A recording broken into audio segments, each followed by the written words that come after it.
Let me read this. Greetings, everyone, and welcome to the Waterfront Parks and Environment Committee of Community Board 4. MCB4 is a hybrid policy that can be found on our website. Board members are expected to attend meetings in person unless they have a disability and or an extraordinary circumstance. Excused members and members of the public will still be able to participate virtually. Members who are joining via Zoom must leave their cameras on. This meeting is being streamed live on our YouTube channel and a transcript is being recorded. And of course, you can go back to it on YouTube and refer to it as it is being recorded forever and ever and ever. So we do not, as we're starting here, we do not have a quorum, but I do want to welcome everyone back from our summer vacation. We have quorum. There we go. See, just as I said, just as I said. Oh, wow. So Nelly, we do have quorum. So we're good to go. But I want to welcome everyone back from summer break. And we can get into good like DSNY and park stuff. So Marty is away, he's gone. So he sends his regards to everyone, but he will be here next month. And David is here too. Great. So you know, I do, but I don't want to say on camera. I don't want to. Let him have his privacy wherever he is. I just want to know if he's writing another book about another river. He could be. Good point, actually. So why don't we have is I think Steve Simon. We get Steve Simon today. I think from Parks for our Parks update, which is always the number one thing on our agenda. Nelly, I don't know if you have Steve there or anyone else from Parks for that matter. I do not see Steve on. No. No. He's on vacation. He can't make it. So they said Steve was gonna come. Okay, if you can, you know what, I see Marissa's on, so if no one objects, we can, flip the topics, and just get going and get moving. Is that okay with everybody? Yes. Okay. Marissa, are you on? Can you hear me? Yes, I can hear How you. are you? How are you doing? Everyone. Is it okay to share my screen? Yeah, go ahead. You're up first for now, and then I'll text Steve in the meantime. Okay, 1 second. Share. Can everyone see the presentation thing? Yes, we can in the room, and we can online. All right, great. I never know. With the two screens, I don't know what I'm doing. Okay, thank you for having me, everyone. Good evening. My name is Marissa Yanni, Manhattan Community Affairs Liaison for the Department of Sanitation.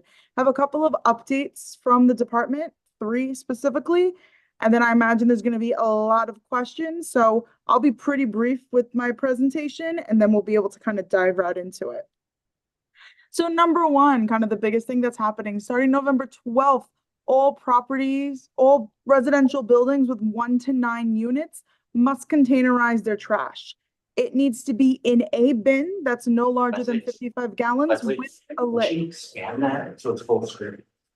Marissa, is there any way you can expand that a little bit? It's just a little, Our view is the presenter view, so we can see the slide, but it's smaller. Oh.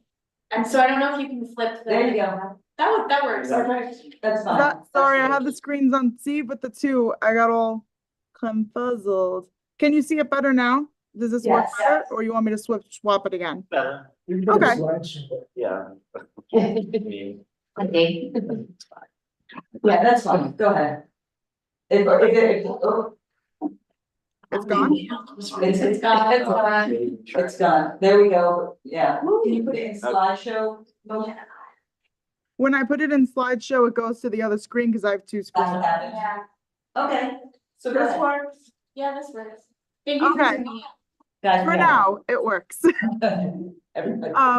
So like I was saying, you can use any bin as long as it has a lid. It does not need to be the official NYC bin. That mandate doesn't start until June 1st, 2026. So starting November 12th, you just got to use a bin with a lid under 55 gallons. Doesn't have to be our official one.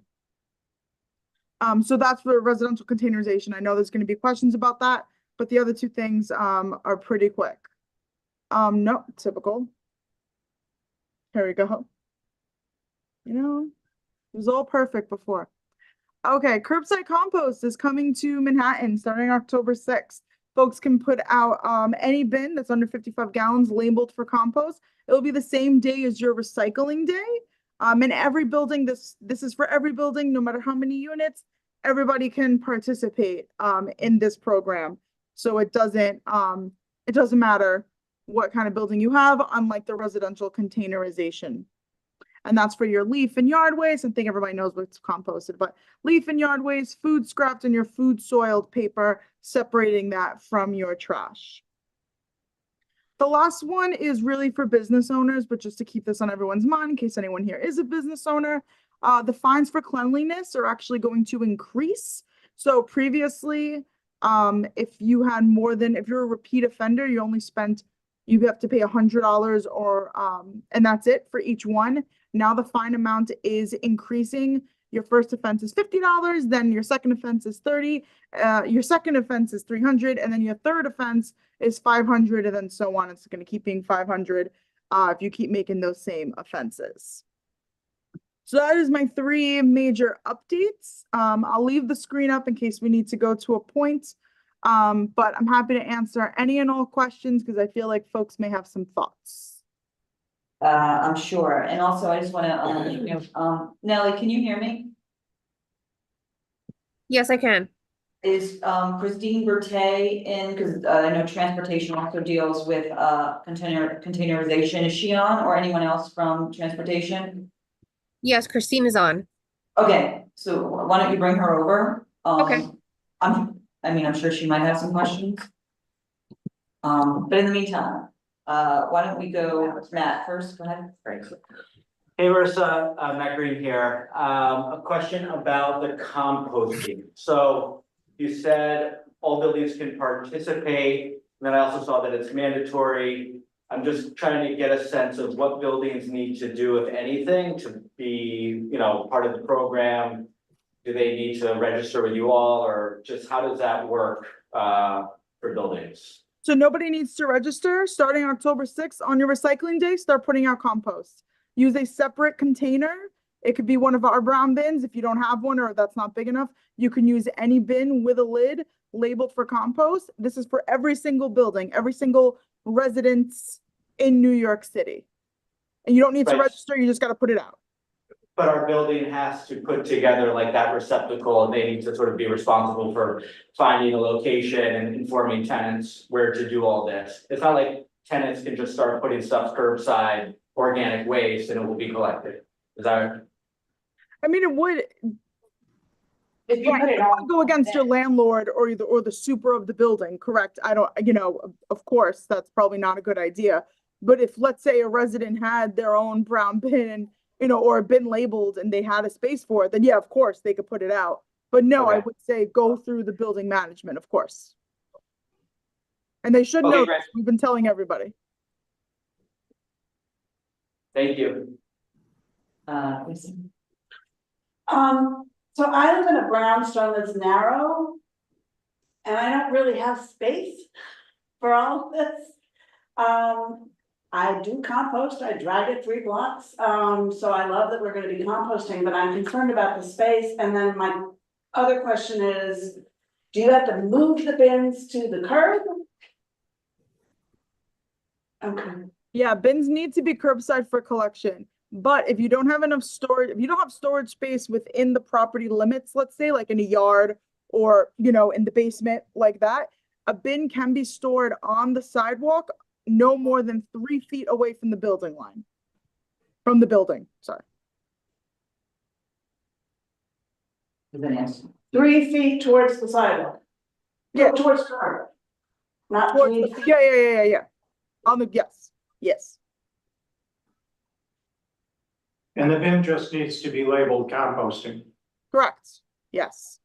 We do have our orange decals, which you can either order for free, or if Nellie, if you want me to bring any to the community board office, more than happy to do so. If you want me to bring a stack, but otherwise you can order them for free, the decal on our website. But happy to bring you some if you really need them. Kate, do you wanna go last or do you wanna go now? Oh, no, I Cause got I know you it. go last. That's fine, I can go last. Yeah, cause you have a lot of questions. Go ahead. Hi, so this has already been instituted in other boroughs, I believe in Queens and Staten Island already, right? Nope, Queens and Brooklyn for compost. Yes, yes, Yes, for Queens and compost. Brooklyn, yes. What were some of the, I guess, like successes in terms of how much compost was collected? And then what were some of the, I guess, issues that, like mostly that were like largely a problem for sort of the implementation of composting? Problems? I will say Brooklyn and Queens is a little different than Manhattan, right? There's a lot more single family or 1 to 2 family homes with yards, with driveways, with, with gates. So it didn't really have an issue with storage. I never really heard that issue. We went to all the community boards. I did door-to-door outreach myself in Queens and Brooklyn. So didn't really get that issue come up a lot. A lot of it was about rats. Truthfully, that's the only thing that I heard the most of. How will this keep the rats out? Because you're separating the food for the rats essentially in a rat-proof bin, which does help considerably.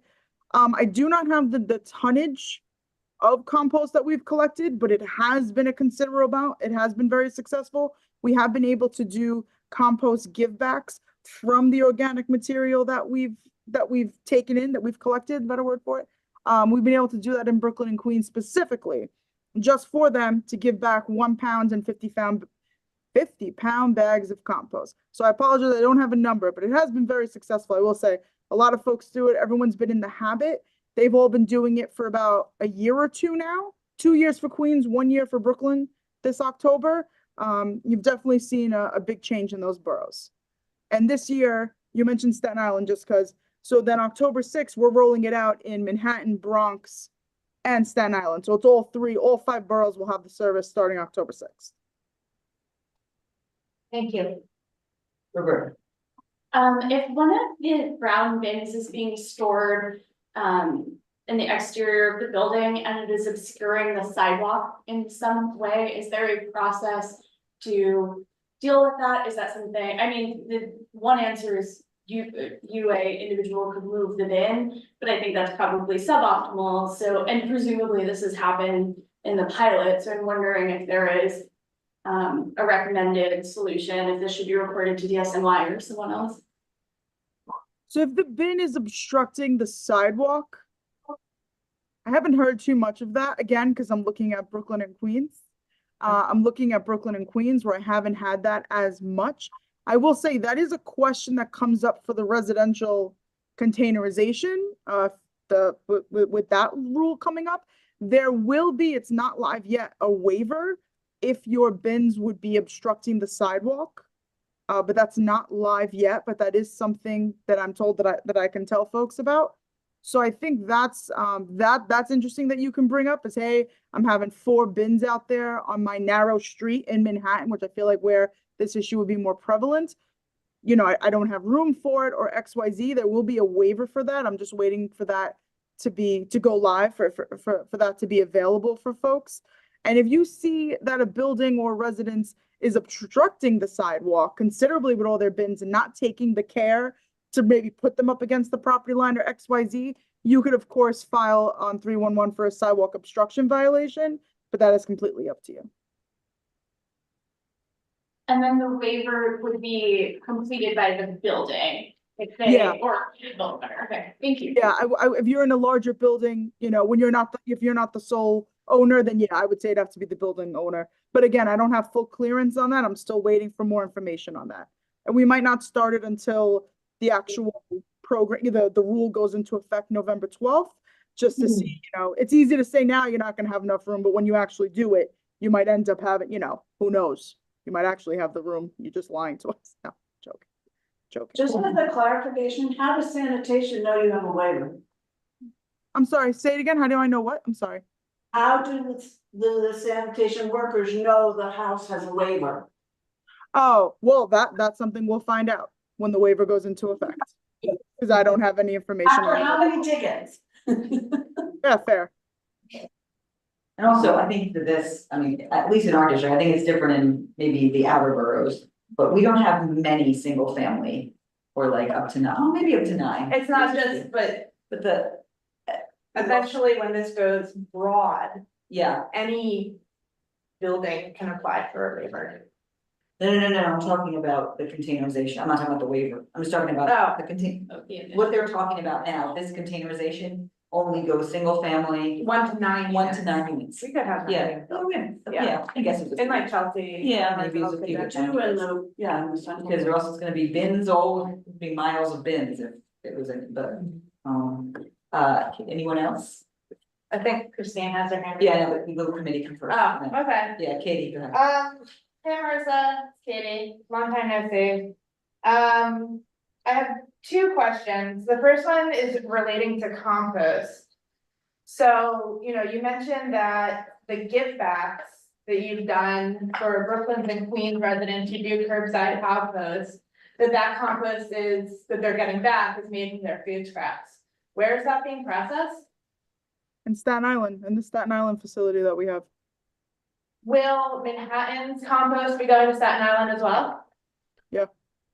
Is anything still going to a contract with Waste Management, or it's all now moved to sanitation? I don't have that answer at the moment. Okay. And then I guess in regards to the waiver, because that was a rule change, right? About, there actually was, so there was a rule change to allow for for buildings that get collection by the Department of Sanitation to have to do containerization, and in that rule change, the waiver is mentioned in the rule change. And that waiver language says that if it's a hardship, you can apply for a waiver, and that includes any building that gets collection by Department of Sanitation. Would that apply to schools? Would that apply to schools? Not that I'm aware of, no. Why wouldn't a school, what do you mean? Like, So so would it- if would the it- school would it- says they don't have enough room for the containers, for them not to containerize their trash? Correct. Would a I school have be not able been to get a told waiver that's to been not open for schools. containerize their trash? I have not been told that that's open for schools, only residences. Okay. Natalie, do you mind, I'm sorry, do you mind, just putting up for the full committee? Just change the view, if you can. Natalie, can you hear me? Yes, Can you change to the full view? So we can, the committee and, the room? Right. Yeah, they do. So did you ask, is this true composting? It sounds like the material is It's going going to to that Staten one- Island, the which has an facility. expanded facility, yeah. Which is the true. Marissa, how is DSNY getting the message to the bigger, like the management, the buildings, obviously coming here and spreading the word, but is there any concerted effort? For compost? Yes, Yeah, we have a separate team that's talking to all the building managers for larger buildings, yeah. okay, like the Halsteads and all those of the Brown, all those of the world. Okay, because I don't think we didn't get ours yet, but, okay, I know Christine is on, I have a few more questions, I'm gonna go let Christine go, because I know, Christine, you might be interested also in the containerization, right, also? Can you hear me, Christine? Oh, yes, I can hear you.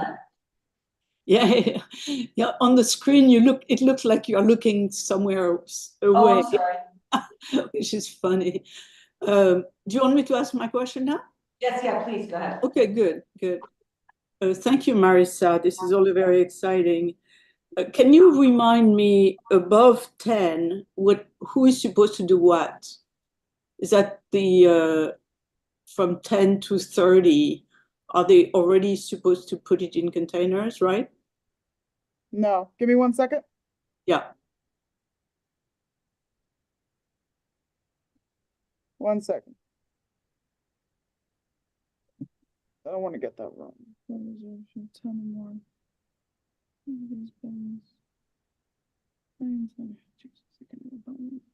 Sorry, 1 more second. The talking points are 6 pages long. Can the buildings, no agency, or the exceptions, no. What is that? The answer is no, this does not, right, it doesn't apply to those buildings with 10 or more units, and they can still use bags. That But sounds that will bizarre. change, hold on, that will change. Page 6, maybe, it will say, starting in spring 2025, so in the spring, buildings with 10 or more residential units, will be containerizing their trash, specifically in M9. Buildings with 10 to 30 residential units will have the choice to either use wheelie bins or on-street containers. Oh, Buildings great. 31 plus units will be required to use stationary on-street containers for their trash. Perfect. Thank you. That's You just gotta clear. wait a little bit longer for that one. And so one of the problem I have noticed, and it's really more related to, I don't know whether it's more, who is, a lot of lids are not closed. So all those, the bags are overflowing the containers. Is that something that if we do a 311, you're going to comment on and give them a ticket? Yeah. Okay. Yes. On the sidewalk, at what time are they supposed, and especially the businesses, are supposed to pick up their containers? After they've been serviced? Well, let me give you the example. The example Okay. is that on 9th Avenue, for example, there is a lot of retail, small restaurants, and they don't come to work until 11 o'clock. And therefore, from, whatever, the whole morning, you are walking in the middle of containers which have not been stored away or stored against the wall. What's the situation with that? What do we do about that? 1 second, because we spoke about that last year and I forgot all my talking points. Give me 1 second. Mm-hmm. What is the time? It is from when they open up. Because right, some are, because they're restaurants, they don't open up till, let's say, like 5 o'clock, right? 4 o'clock. Right, or even 11. So Or- in Yeah. the commute in the morning, everybody's walking into all these, containers which are left a little bit disorganized on the sidewalk because, and it's a problem. It's a Yeah, problem because it's really in the way. Yeah, bins must be removed from the curb by the time your business reopens, and we cannot give a ticket unless the building is open. Because then, let's say if they are, sorry, not the building, the business, you know what I meant. If we're there at the business and you're saying all these issues, but no one's working, no one's there, it's not really fair to give them a ticket. I don't know when that was enacted, when we don't give tickets while it's not open. But that is the case. If you do have a specific location, or like you just said, 9th Avenue, if you have a specific kind of grid of blocks, I think you have my email address. If you can email me or have the board email me and let me send it over to the superintendent, see if we can remind those businesses and just kind of tell them to keep it, everything together. Because granted, if you own a restaurant, right, is what you're talking about, a restaurant or bar, if it opens at 5 p.m., no one's getting there at 5 p.m. You're getting there many hours before that before you open up. So let's see if we can remind them to make sure that the kitchen staff, reporters, or bartenders, before the second they get in there, to bring in those bins. But we can do that. If you can just send me that strip, and then we'll have an officer go there and talk to everybody, make sure they remember their rules and responsibilities. Okay. And then same issue that was mentioned before, now on that the buildings are very narrow, and sometimes there are 2 restaurants in the building, so you may have a frontage of 12 feet. And now we're seeing people lining containers, two layers, 2 up. So they are not talking, they are taking a lot of space. Yeah, so for those businesses too, you could submit that in 311 for a sidewalk obstruction, and we'll check it out and see if maybe they're not putting it out the way they should, or you caught them on a bad day. I want to give everybody the benefit of the doubt. But you can submit that through 311, and you could send that over to me as well. And we'll just send an officer over there. What I'm getting to is it would be helpful to give them the option of putting it in the parking lane. Those For people, business. those people which have overflow, those people which, do not open until 11 o'clock, those people who don't have enough frontage. When you start to have your system which allows people to be picked up from in the roadway, I think we should include some of those so it doesn't encroach so much. I mean, if it's a business as usual, it's fine. But if it's really a lot of volume, and then now we also have those restaurants are doubling up with the residents. So you have on one frontage, you could have 2 restaurants and the business and the residents. That's a lot. And there is not enough space for that. Yeah, I think it's going to be a real challenge. We're going to find out November 12th what it's really going to look like and how it's going to work. There Okay. will be a warning period up until January. So I'm hoping that November and December we'll be able to really figure it out and talk to more residents and the businesses, and hopefully everybody can work together. But as far as taking up like a parking spot, that's not really in the game plan right now. A larger residents can probably do that if they talk to DOT, but at the moment, that's not in the cards. That's just not what we're doing at the moment.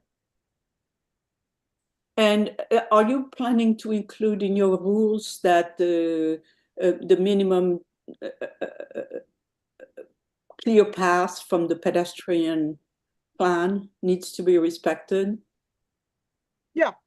Yeah, of course, because that's why we have the sidewalk obstruction violation in the first place. Yeah. But for example, okay, but now there is a plan which says that in some avenues like 9th Avenue, the clearance needs to be 12 feet, not 8 feet. Is that Oh, part of okay. I don't have specifics on that at the moment. Okay, could you look it up Sure. and get back to us? Okay. Okay. Thank you. That's it for me. Yeah, I have a follow-up also from Christine, and I think there are a few restaurants or fast food places, Marissa, specifically on 8th Avenue. So they do put it at the curb, right? Like they're closed bins, but then they just pull it back during the day and they keep them outside the whole day, but they're along their storefront. And it's a small sidewalk, some of it's narrow, not necessarily 8th Avenue as much, but it's still pretty narrow. So, we've called 311 or we do something and they still have it there, and then what inevitably happens throughout the day, people just put their own trash on top of these containers that are in front of their storefront for the whole 24 hours. What is our recourse there? I know you're gonna say probably call 311, but is there anything else that we can? No, because they're within their rights to do that. They're allowed to put it up against the property line no more than 3 feet away from the facade of the building. So if they're moving it from the curb and they're just pulling it right back up against the building, up against the restaurant, the business, that's totally fine. They can keep doing that. If it's a big mess, if it's a colossal mess and they're not cleaning up during the day as people are walking by and throwing things in, yes, then call me or 311 and we'll get a dirty sidewalk out there for that, which those offenses, as we saw, are going up. So if the repeat offender for that, it's going to cost them about $300, $500 a time. But should that be fine? I mean, we have, then like all day, we have bins all over our sidewalk and it's, and it's in front of the storefront lined up. And I mean, I think we're fooling ourselves if people aren't throwing trash in there all day long. Or there are pizza boxes on top of the, I don't know, Burger King's bins or something. I It don't is know the what the. responsibility of all property owners to clean and maintain their sidewalk, including 18 inches into the curb. Yeah. No, I get it. It's just, I think it's tough in some of the high traffic areas, B, the tighter sidewalk spaces, and C, where there's a lot of fast food or restaurants all in a row, because then it's just garbage heaven. I'm just speaking, I'm sure it's other places, but I'm speaking on 8th Avenue, the Nope. northern. You're not Right. wrong. Well, yeah. I know, but I feel, Going out. but it's still, yeah, go ahead, so thank you, Marissa. Just, to clarify, the time where you're allowed to put out the garbage now is 8 PM. If it's in a bag. Pardon? In a If it's in a bag, bag, 8 PM. If it's in a bin, 6 PM. 6 PM, that's what I want to, okay. Yes. I have a Yeah, new issue. of course. Hi Marissa, it's Katie again. So, I had emailed you about this earlier in the week in regards to school trash. So I don't know, how things are in Chelsea, but in Hell's Kitchen, we have one particular school and it sounds like maybe a few others that their trash sits out for long periods of the day and sometimes it's still out during the weekend. On 49th Street, it is causing a concern for business owners who are adjacent to that pile, that people don't wanna walk past it to go to their shops. And if that were a business, the standard procedure would be to issue them a summons. However, because the school is operated by the city, the Department of Sanitation cannot issue a summons to any city property. Right, it seems all right, so you know that already. Yeah, so I guess my question is, what exactly is the recourse? Because, I have in my, non-community board capacity, dealing with litter, running a nonprofit, I have tried to reach out to the local garage and, figure out what exactly is going on. And it sounds like the schools don't care because there's nobody stopping them from there's like, why should they change their behavior if it doesn't matter anyway? There's a few recourses we can take. One, I did already speak to the schools about, my schools team about this, because we do speak to DOE and we do speak to the custodial staff of the school. So that is something that if you have another instance of this, you can send me a photo of the condition, as I know you can. Send that to me, and then I'll send it over to the school team. We can do that first. If it continues and you feel that the school is doing nothing to help the condition, contact your local council member and let's see if we can do a walkthrough or a site visit, really. I've done this many times with other schools. We talk to them, lay it out. We have DOE there, we have the council members, some people from the community board and DSNY staff, and we talk it out and see what the real challenges are. Is there something we're missing? Something that school is doing, they just don't have the room for it, XYZ, right? Again, I want to give them the benefit of the doubt, and then we can come up with a plan from there. So let's try that first. Send me the photo first, and then from there, if it's continuing, and you're kind of telling me it will, especially school just started, so let's give them a minute to get their bearings, and then we can go from there. Got it. And do schools have specific set out times? Yes, I thought I sent that to you. I think it was 3 to Well, 7, set out right? material between 3 and 7. So if, say, a school were to be putting material out at noon, That's wrong. would that, okay, so that's something I can send you a photo of as well, not just like collection not getting done, but them putting it out at the wrong time. Great, Okay. that's helpful. Thank That's you. helpful. Are schools supposed to containerize? Give No. me one second. Are schools supposed to containerize and Oh, or sorry. compost? I heard you. I need to read something yeah, beginning on November 12th, schools will also be required to set out using bins. There you go. But there lies the conundrum in the rule change that any entity that gets collection from the Department of Sanitation, which includes schools, institutions, and city agencies, can apply for a waiver. Yeah, And that's the language in the rule change, that already went nor through. would they get a ticket anyway. Or They wouldn't, they wouldn't. That's because like, they're not allowed. yeah. I see Sally, has her hand up, who is a member of this committee, but online. Sally, go ahead. Yeah, I just wanted to pipe in with Katie and confirm that Chelsea has the same problem with schools. It's a terrible situation, and we've been attacking it school by school. The block associations are setting up meetings with the principals for better cooperation. I think we're making some headway, but it's really pretty awful. I wouldn't want to live on a block with a school. I hope we could figure out something more long-term for the amounts of garbage that they generate. That's it. Sally, if you're having more issue with that, please do let me know. I'm happy to help. Have my schools team reach out to the school itself. I mean, I know you're already speaking with the principals, but if you need another helping hand, please let me know. Yeah, actually, we've had the commissioner come to some of our, not the commissioner, I can't think of his name. It wasn't Superintendent, Gazi.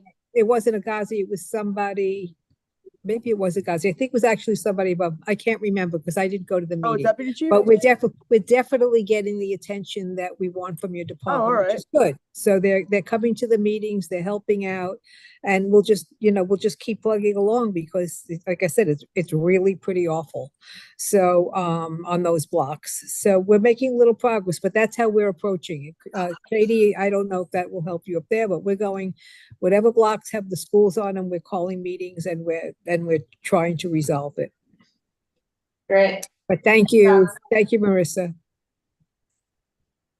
Nellie, is there anyone, in the public that has a question for Marissa? There's no one with a raised hand. No one with a raised hand? Okay, anyone else? Okay, hi. Sure, just introduce yourself and go ahead. Hi, my name is Manalini. I live in the building right above BNH. I had a question about composting. So I believe it is a weekly service, so you have them every once a week. Are there any guidelines for the residents on how they can collect and store the organic material before it goes down?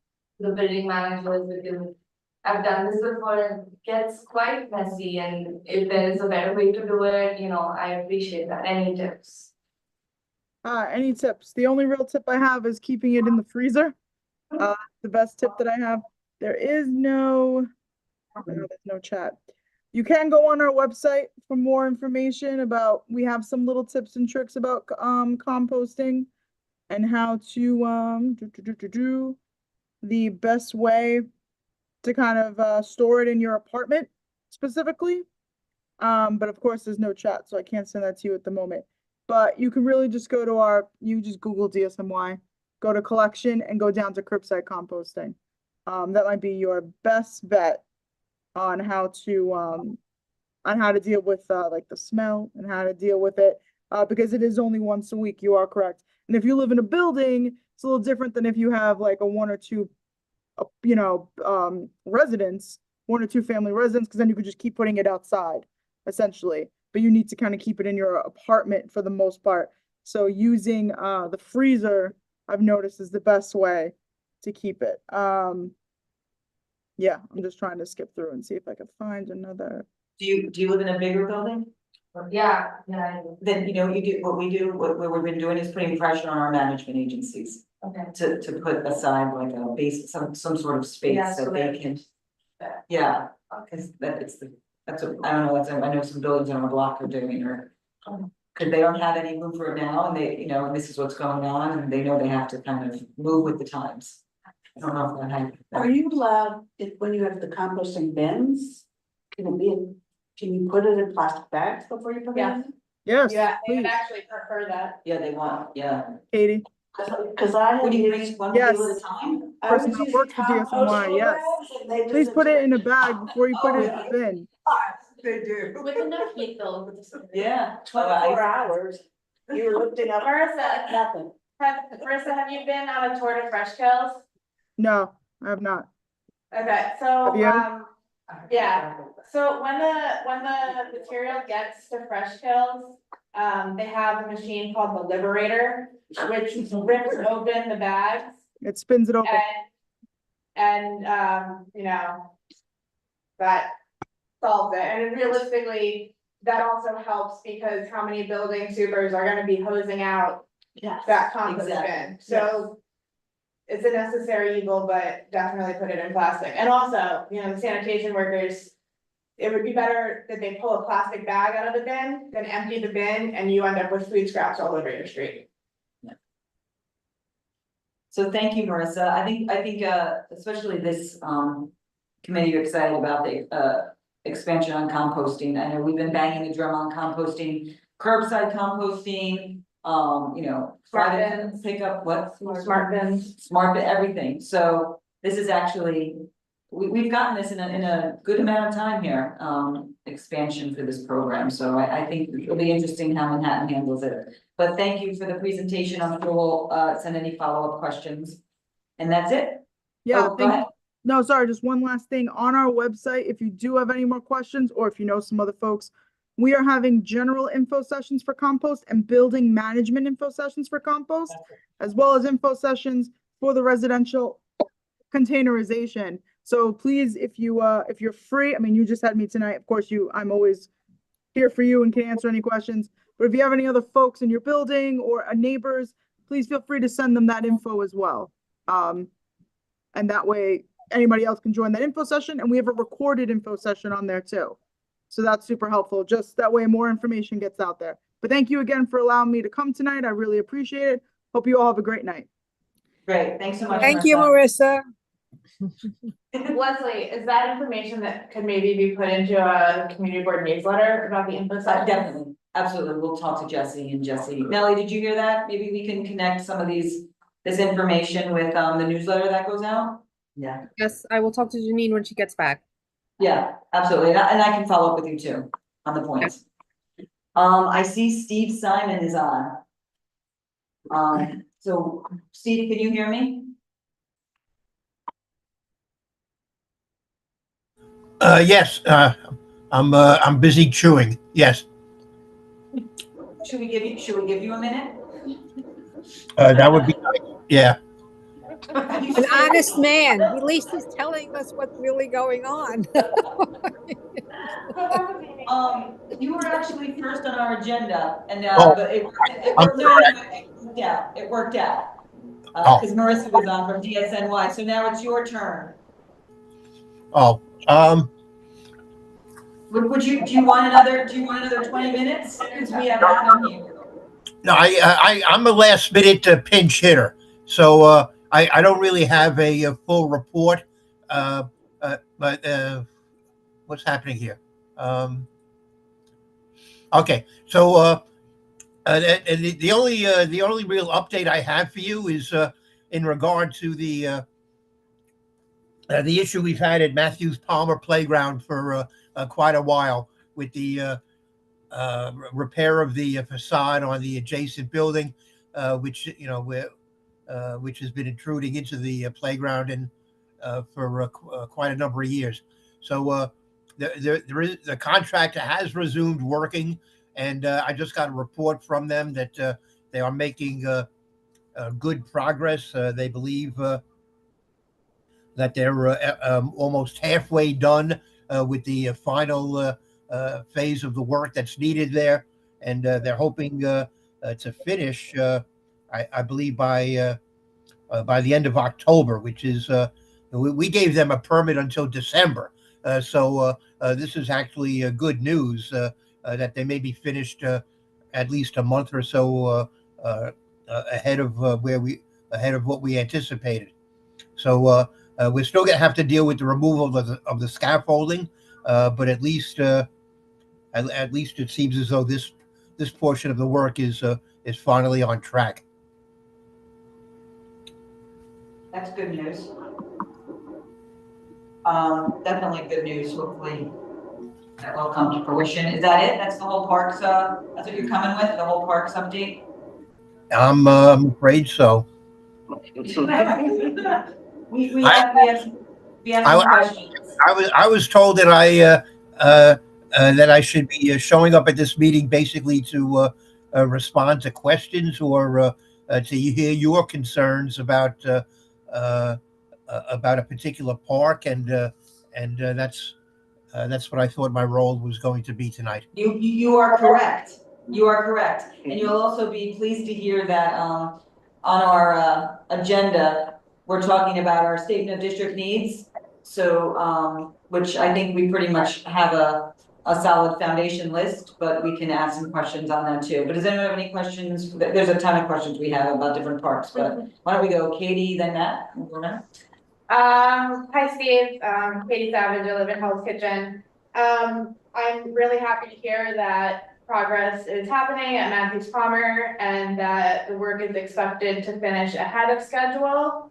That being said, what type of timeline are we looking at once the scaffolding is down? I know it sounds like there may need to be some repairs made to the basketball court. Is there a way we can prioritize to ensure a court that has been taken from the community for 6 years can be ready for spring of 2025? That is absolutely our goal, and we are we're definitely going to be working on that. And actually, I'm going to try to have our own staff do that work because I really, we were talking earlier about trying to get the contractor to do it, but there's been too much back and forth about who, about trying to hold them responsible for it. I'm going to try to get our own staff to do it, and I believe that we can get it done by the spring. Great, thank you. Matt. Hey Steve, Mike Green here. Yeah, great news about Matthews Palmer. I've got 3 questions, if that's okay. Last spring, I mentioned to Paul at DeWitt Clinton Park, there's the gate on the east side of the park, which would be great, and it's been locked for a while. And Paul said he was gonna take a look and see if they could unlock that just to get greater access to the park, because otherwise you have to go all the way around and then exit from all the way around and walk, and you have to, it's a schlep to get back and forth. So did that happen over the summer? Because I went by and I never saw it unlocked. I've always seen it locked. So just wanted to see if there was an update on that, or if Paul can get back in touch with us. All right. Well, Paul didn't mention this to me, so he's on vacation this week. I'm going to have to talk to him when he gets back. So this is the east side of DeWitt Clinton? Yeah, there's one exit and entrance at DeWitt Clinton Park, and it's to the field I'm talking about. Oh, and so on the east side of the field. Yeah, on the east side of the field. So basically, it's right when you enter the park from 11th. There's a gate there that's always been locked, and just getting that unlocked to get access to that part of the field without having to walk all the way around, and then when you leave, all the way back. All right, so let me talk to him on Monday. Okay, great, thanks. And what there's a question number 2? Yes, there was a question number 2, if I can remember it. I'll skip to 3.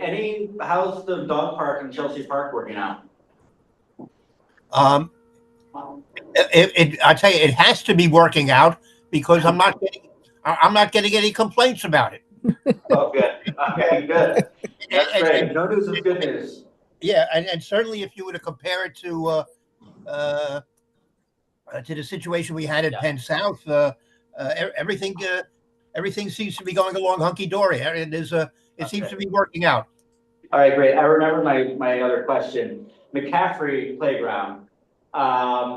There's a lot of issues going on in there with adults using the children play space. I know that the council member put in quite a bit of capital funding to that park. I'm wondering, what the vision is, or if there's a capital plan in place, what you all need to really kind of get shovels in the ground to start renovating that playground. We have updates for that. Okay, so this is the reason why I was told I have to come to this meeting. I mean, I think our real vision for McCaffrey would probably be to completely redesign and renovate the space, because it is somewhat awkward, and there are challenges because it has different levels, and the play areas are split between one level and the other. So we don't have the funding right now to do a complete renovation. The council, Eric gave us a bit of money to convert the play area on the western edge, which is meant for younger kids. And his feeling, I believe, was that it wasn't really being well utilized, and his suggestion was to convert it into an adult fitness area, so at least bring some positive use into that area. But if Jordan is on the call, I understand that idea may now be. That's. I think that idea is no longer in play right now. Right. So we are looking at getting some substantial funding, maybe through this Midtown rezoning plan that's going through. Maybe we'll have the opportunity to take into account a complete redesign, which of course we would only do in consultation with the community and after a great deal of discussion with the people who live there and with the community board. So we're not at a point now where we can really discuss, what we would do with the park, because we're just not at that stage. But listen, I'm told that that although there are deliveristas who are hanging out in the playground, that for the most part, they're basically not using the play equipment areas. There have been some cases where they are, and we do have PEP officers who have gone there to to explain to them that they should not be hanging out there. But my understanding is that they are mostly on the seating walls or in an area where they're not necessarily interfering with the kids' use. Maybe you'll tell me I'm wrong, but that's the information I was given earlier today. Steve, I think, and we can talk about this also more. It's expanded to more than delivery employees. I think that the adults that are using it now are further, a broader group is using it for not good uses and intentions. But just to remind the committee, McCaffrey renovation has always been on our statement of district needs. It's always been one of our asks. It hasn't been our priority ask. The Big Clinton has been pretty much our first ask when it comes to renovation of parks. But I think with a lot of the stuff that's gone on there in the last 6 months, it has changed dramatically the landscape there. So we can talk about that in our statement of district needs if we want to, reprioritize that or, but it's definitely been a hot topic. And the phone lines have been burning up about that one, Steve, the last few weeks. Anyone else have questions? Yeah. Hold on, Sally. My hand is up, yeah. Yeah, I'm just going to the list first and then Brad, go ahead. Hi, Steve, thanks for coming. As you know, we're also the environmental board. And it's really tough to keep coming back to parks and not hearing anything about green technology. Not a light, not a solar panel, everything we're told is can't be done. And I know you get things done, so I was wondering if there's anything you guys been studying to let us know about how we're gonna at least roll and maybe even lighting out with the solar panel on it, just to start. Well, we are we are trying out solar powered lampposts in East River Park. So we have now started to try something which we had never really done before. So I mean, we're just now opening up one section of that park. I mean, it remains to be seen, how this will pan out. But we are now trying something new there with solar power. Yes, I did see them and I did take pictures. That's why I was wondering if we could start getting them some on our side. We've been asking for 50 years since I've been using. And also, Steve, just a reminder, we also asked last year if we could have that type of lighting, renewable lighting in the redesign that's going on now of Penn South Playground. Since that's going to be done from scratch. Steve, one light. Start with just one. Well, let me. Just one. Well, let me talk to him about that again. Thank you. Anyone else? I just want to say, if Tompkins Square Park can get a smart basketball hoop, I think we can get some solar powered lights. Has anyone seen that smart basketball hoop? Okay, well, LED screen, and it keeps track of the score. Oh, excellent. Not just the score, the shot height, the whole. Oh, wow. It's a little more detailed than that, but that particular hoop is only going to be up for another maybe it's for 3 months, and then we're going to move it indoors to one of our rec centers. It may end up in your district, but Matthew's Palmer would be a great location. yeah. Steve, I do have a few questions. We had, when school started, there were a few members of the PTA from 212 that took a look at Ramona Ponte again. And it was the same syringe problem that seemed to have died down a few months ago has, I guess, resurfaced. What can we do about that? Well, we're going to have to talk to our outreach teams and see if we get people to visit that park more often. And then certainly we're going to have to alert our own staff that they're going to have to be careful with the collection of litter and with making sure that they pick up any syringes that have been left on the ground. Yeah, and traditionally, that's been one of our like good, it's not a big problem park. But I know a few of the parents have called or emailed saying that they've seen a increase in the syringes that are in the beds there. So just an FYI, there has to be some way we can directly address this, especially now that the schools are open and the kids are going there more frequently. All right. Well, thank you for bringing that to my attention. And also, is there maybe next month, is there an update on Penn South Playground?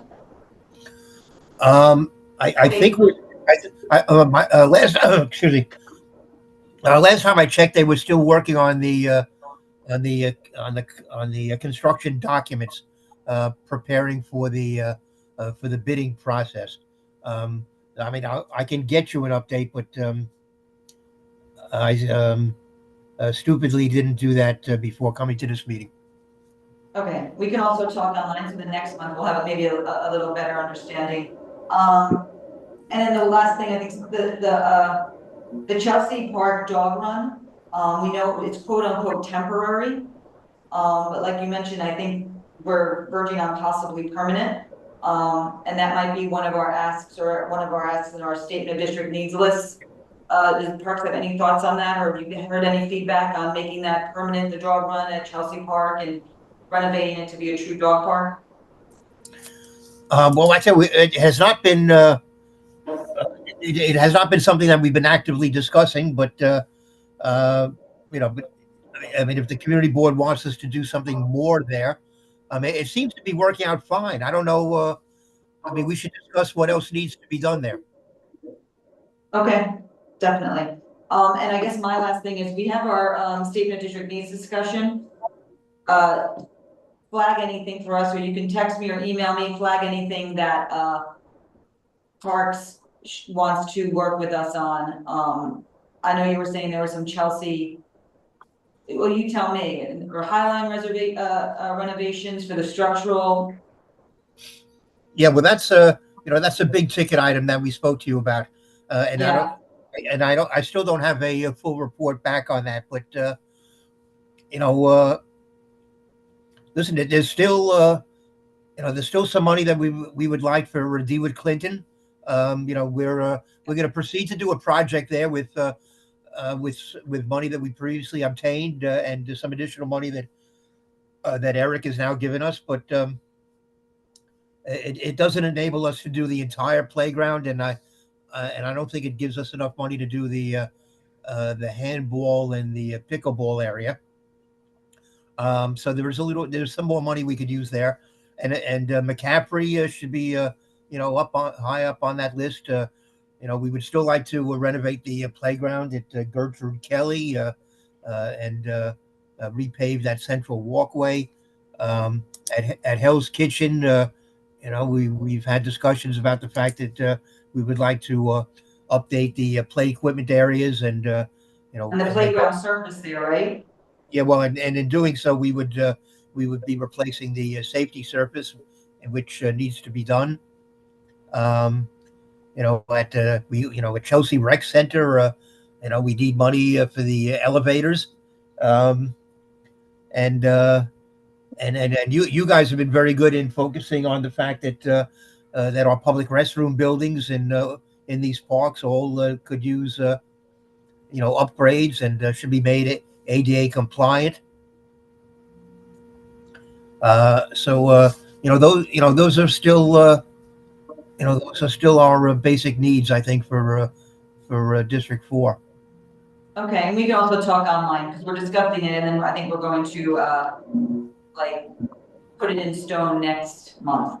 So we have a little bit of time. All right, okay. Just let me know if you need any information at all. Absolutely. We have some people on, Sally, and I know there are a few others, Nellie, that have their hand raised, but why don't we start with Sally? Okay, thanks, Leslie. Hi, Steve. So Chelsea Green had a nice meeting with Max last week about the perimeter fence at Chelsea Green. And thank you for coming up with a solution that will hopefully work. What I did not finish with Max was the timetable. Do you have any idea? I followed up, but I didn't get an answer as to when you're going to be able to implement that fix, which we hope will work. Well, he's been working on that, and I'm going to have to touch base with him. I believe we need either the blacksmiths or somebody else to come out there and remove that top bar. Right. Let me find out what that time frame is. Yeah, I never asked him, and I didn't know if we were looking at a week or a month or 6 months. So I'd really like to know at least an approximate of when it'll happen. Okay, well, I'm sure it's not going to be a week.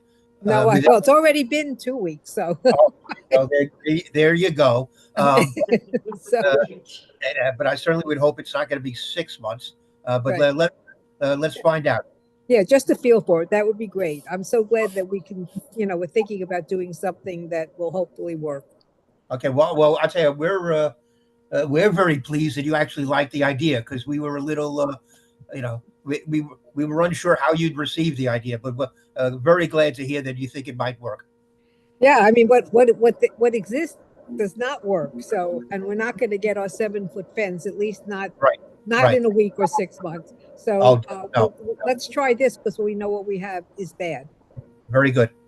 Okay, thank you. And the scaffolding, I understand that Chelsea Green has finally been removed. It has. It has, and the tree is alive, and the flower bed is like destroyed. So hopefully we're gonna have. We talked about that also. We saw and we asked if we could please have some new plantings put around that tree bed. We need a lot of work. I'm not going to go through the whole thing with you, because we don't need to. We went through it with Paul. We went through it with Max. But there's a lot that needs to be done with internal fencing and other things that are in the park that have to be fixed or repaired or improved. So they have that whole long list. The biggie, though, is the fence. Right. Okay, very good. And have we planted the tree out on the sidewalk? We're waiting for our tree for outside the sidewalk, the one that arrived dead on arrival. And we also asked for 2 other adjacent trees that weren't on the original list. I think I copied you on that. We'd really like to have them.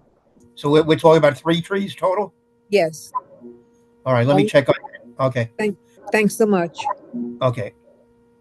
Thanks, Sally. I see, Millie, if you could bring over, I don't know how many people raise their hands, but I see Anastasia. Can you hear me, Anastasia? Great. Yes, I hear you. I hear you. Hello. Hi. Hi, go ahead. Hi, I wanted to ask about the playground Clement Clark Moore. I'm just a neighbor with 3 little kids and lots of friends and neighbors that have lots of kids. And I wanted to ask if it's possible in the nearest future to build a bathroom there. Oh boy. I know, I'm sorry. Yeah, so many people would appreciate it. I can get signatures in a few days. Well, as many as you need. Well, something, I don't know why we never, I don't know, why didn't we never actually set aside a space in that park for a public restroom building. And we did it. Spacious park. We did a renovation there not that long ago, and we for some reason I don't remember this question coming up. I don't know why. It's a logical question. I don't know why it didn't come up. But so there are two issues here. Number one is creating space for it and see whether or not there's some place to put it, and of course then there's the question about the money, and building a new public restroom building where none previously existed. That could cost, I don't know, at least $3 million, probably maybe more. It's it's not it's not a cheap proposition. My suggestion right now is that the committee consider putting it on your list of budget requests so that we know that it has community support and we can maybe get somebody to take a serious look at the feasibility of doing it. Steve, what Thank about you. the 16 bathrooms that we have in Queens? In the warehouse in Queens, the 16 bathrooms that we have in the warehouse in Queens that we're looking for. I don't hear well. Yeah. I'm talking to Steve. Can you hear me? And you're very choppy. You were in and out. Oh, yeah. I'm talking about, we could talk offline of the bathrooms that are in Queens, at the Queens warehouse, if they're looking for spots for them. In bathrooms in Queens? Yeah, that's okay. The prefabs. The prefabs, they're already paid Oh, for. the APTs, you're talking about the automated Yeah, the paint? Bloomberg bathrooms that clean themselves. Yeah. I think well, okay, we could, if there's room out on the sidewalk. I don't remember right now. I think there is a wide sidewalk at Clement Clark Moore. Steve, how does it cost $3 million to put in a bathroom? Well, He used to say 6. Well, He really used to say 6. I was lowballing it. Hello? Steve. Anastasia, can you do me a favor? Can you, I think you had to sign up. We can get your email or a contact for you, or you can call the office. Don't do it here online because it is recorded and public, but why don't we get your contact and we can connect with you? All right. I received an email from Janine Yes. Pretente. So Yes, can I email her again after that? absolutely. Thank you so much. Thank you, everyone. Thank you. Absolutely. Is Alan Oster at the meeting? He is not. Oh, okay. I think we have other people's hands. Oh, I see, Arnold, Yeah. can you hear me? Yeah, I can hear. Can you hear me? Yes, go ahead. Okay. Steve, first of all, about the bathrooms, I thought you had the Portland used for under $1 million. How is that coming? Say that again? How are your Portland loos coming? Oh, well, we actually haven't installed any yet. Certainly, we haven't done it yet in Manhattan. We're preparing to put one up in East Harlem, and actually, we are also. The last time I checked, we are looking at possibly putting one into Penn South. Okay. What I was really asking here is, I was in Chelsea Park one day, and I see this guy carrying all this soccer equipment. I talked to him, and it turns out he's carrying all the soccer equipment into the park from a locker that's sitting in Hudson River Park in the Waterside Park. And he does this because there are no lockers in Chelsea Park, and he's requested he can't get a locker in Chelsea Park. Why is it we can have lockers in Chelsea Waterside Park, which is a state park, and we don't have any lockers in Chelsea Park, while there are lockers I've seen in places like Riverside Park and also in some of the downtown parks? Can we get some lockers for the teams in Chelsea Park so they don't have to carry their equipment from elsewhere? I assume you're talking about storage boxes? Storage boxes, yes. Well, are you? Do you know who this guy is? He should contact. He did. He did, and he was turned down. He told me. I don't know. I don't. But can we get lockers? Can we get lockers in our parks as they have in other parks of the New York City Parks Department in other locations? Well, I know we probably have been. We've been reviewing our entire policy on this question, and because we have had situations where we've had a multitude of these things, and then they get abandoned, and nobody takes responsibility for them. So I think we are trying to come up with a policy that clarifies the situation. But I don't know what his particular situation might have been if he spoke to our recreation division and got turned down. Maybe he should try again if that was something that happened a while ago. It's a general question here. It's what is it? We do allow them in certain areas. You're correct. So do we have any in parks in our district? I don't know. That's handled by our recreation division. I'd have to talk to them. Is it something the committee would like to see, storage in our parks for the different teams? We can definitely look into that, Arnold. And I also know, just to follow up on your question, I know there are sports leagues that use the parks that would appreciate them as well, because the teams have to go back and forth every time and take all of their equipment. So we can look at that as a committee. Thank you. That covers the moment. Oh, other than Steve, you might want to stick around for the people that are coming next, that are talking about adventure playgrounds. I think it would be wonderful. I'd like to see some of these adventure playgrounds in the New York parks. Okay. Okay, I'll stick around. Thank you. Thank you. Speaking of the syringe problem, Cody, I'm glad you're on. I didn't realize you were on because I can't see who's in the attendance list. But go ahead. Hi. I'm from the PTA at PS212 Midtown West School, which is right next to Ramona Ponte Playground. And I know we touched briefly on the needle issue, the litter issue, and that definitely needs to be addressed. We're working with the contractors of the abandoned building next door to try to get some more oversight from the scaffolding. In general, that playground had a lot of issues in the last year. One of the things that we've noticed is I think occasionally it might be left open, which is a problem, obviously, for needle use. Do you know specifically what time it is supposed to be closed and what time it's supposed to be open in the morning, so we can monitor that more with the block association? Well, the times vary depending upon the seasons. I'd have to double check, but generally, let's say between April and the end of October, we generally try to keep the playgrounds open until 9 o'clock, and then during the rest of the year, they are officially open until 6 o'clock. Now, do we actually lock them at either 6 or 9? No, but because we have crews that go around to different playgrounds trying to lock them up.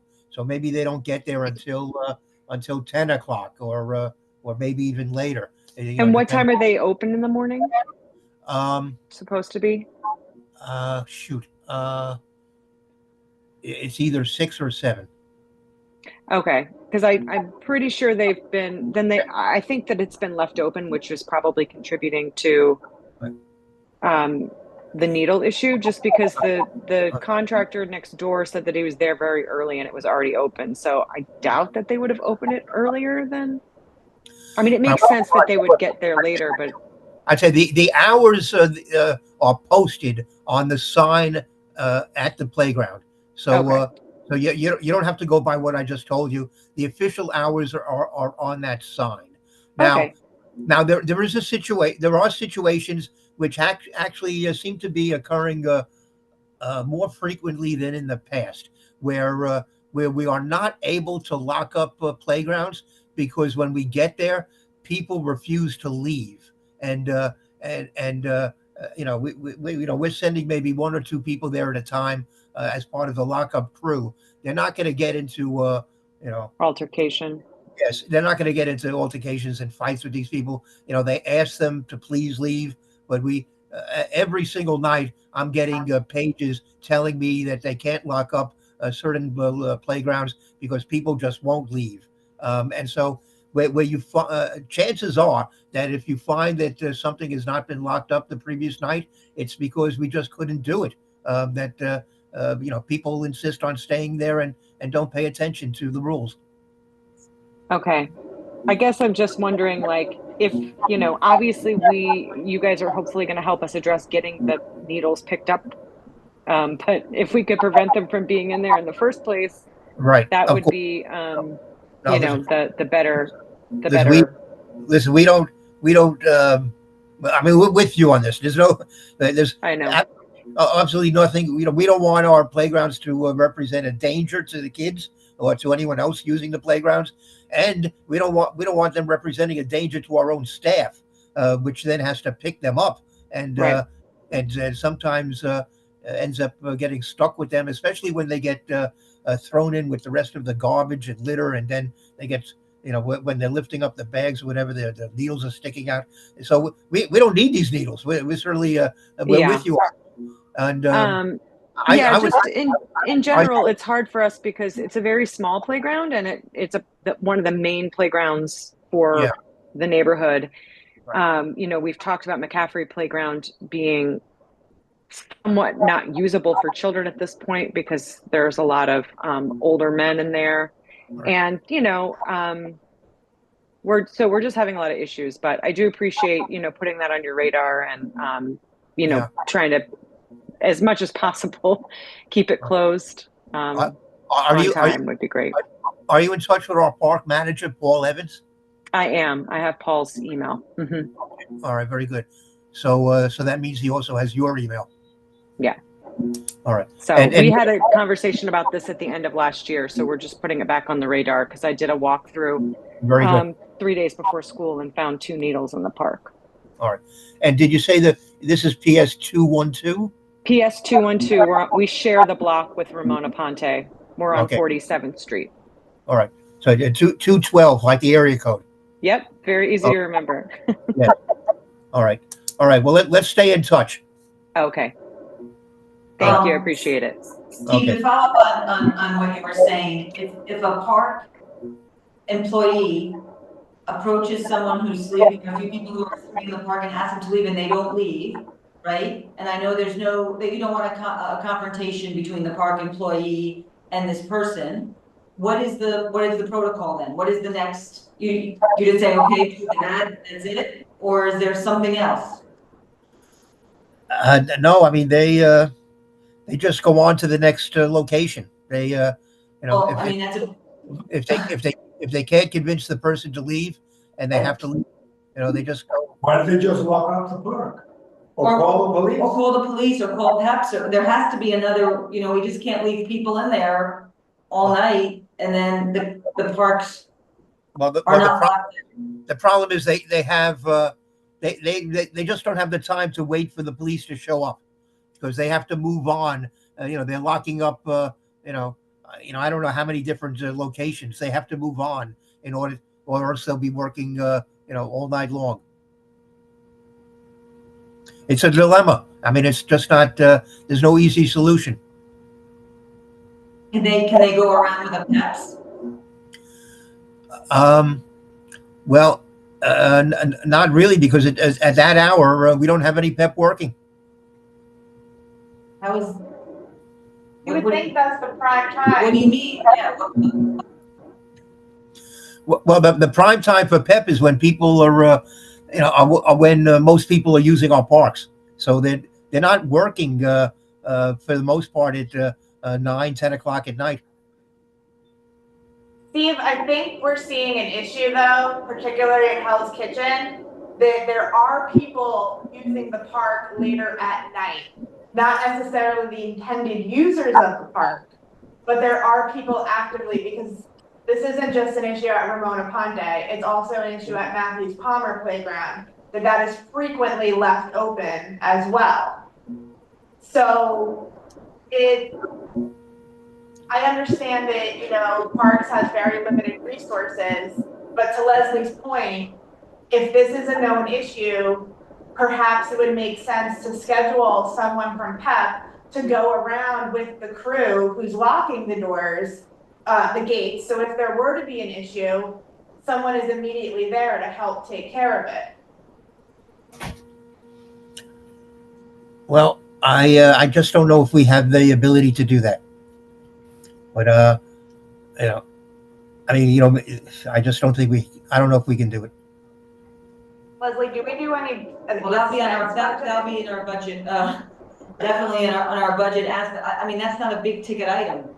Well, what I would hope you would maybe advocate for is money so that we can hire more PEP officers. Yeah, that is a continual ask. We just don't have enough. We just don't have enough of them. And I would love for them to be working later shifts. Yeah. Okay, Sally, I see your hands up. Yeah, it's up. I mean, I'm listening to Katie and this whole argument, and yeah, it's a problem, and it's a problem throughout the city. There should be a police escort of some sort, whether it's PEP or somebody else from the police department. It's fixable. I mean, they have to have the appropriate manpower, you know, assisting the Parks Department, because it's an issue everywhere, and it's a public safety issue. Not only that, Steve, but I mean, obviously, if we solve the problem there, you're eliminating other problems down the line. So if we spend the money on a PEPs to go around at night when they lock up, you'll be saving on the back end all the other stuff that's happening in the morning and throughout the night and other activity. But, you know, that's a philosophical, I guess, conversation that we can definitely weigh in on maybe next month. But it's not purely a philosophical question. It's a budgetary question as well. No, I know, I understand, but I'm saying you might save money on the back end with other stuff that you're doing with cleaning up and other activity. But you know, if you're cutting it off at the front end at night, but I don't know if it's strictly is it budgeting or is it partnering also with the police department? I mean, it's not necessarily budgeting. I don't think. I don't know how these things work, but I come. Well, Sally, I don't think it wouldn't be the police. It would be PEPs officers, which are park enforcement officers, which are park department employees. Are they weaponized? No. Okay, so I mean, I don't know what. I mean, I have seen your crew working. I have seen your crew working in Chelsea Green, where at night when they come to lock up, they are removing homeless people. I don't know. You know, I don't know about the drug users. I don't witness it every time, but I guess most of the time they're successful. But if they don't have an appropriate partner accompanying them, and they are potentially threatened, some sort of a team tagging program should be set up to avoid anything worse down the road. Well, I say when we remove, I hesitate to use that word, but when we remove homeless people from the parks, we're never doing that by ourselves. We're always doing that as part of a multi-agency effort with homeless services, with the police, with sanitation. It's always a multi-agency effort. We don't do that by ourselves. Well, I don't know what I'm witnessing, but I have seen them just see people, you know, hanging out there. I've seen them come to close the park. Maybe if it rises to a certain level, they quit, but they usually just ask them to leave and they leave. So that's what I've witnessed anyway. That is what happens in a normal situation.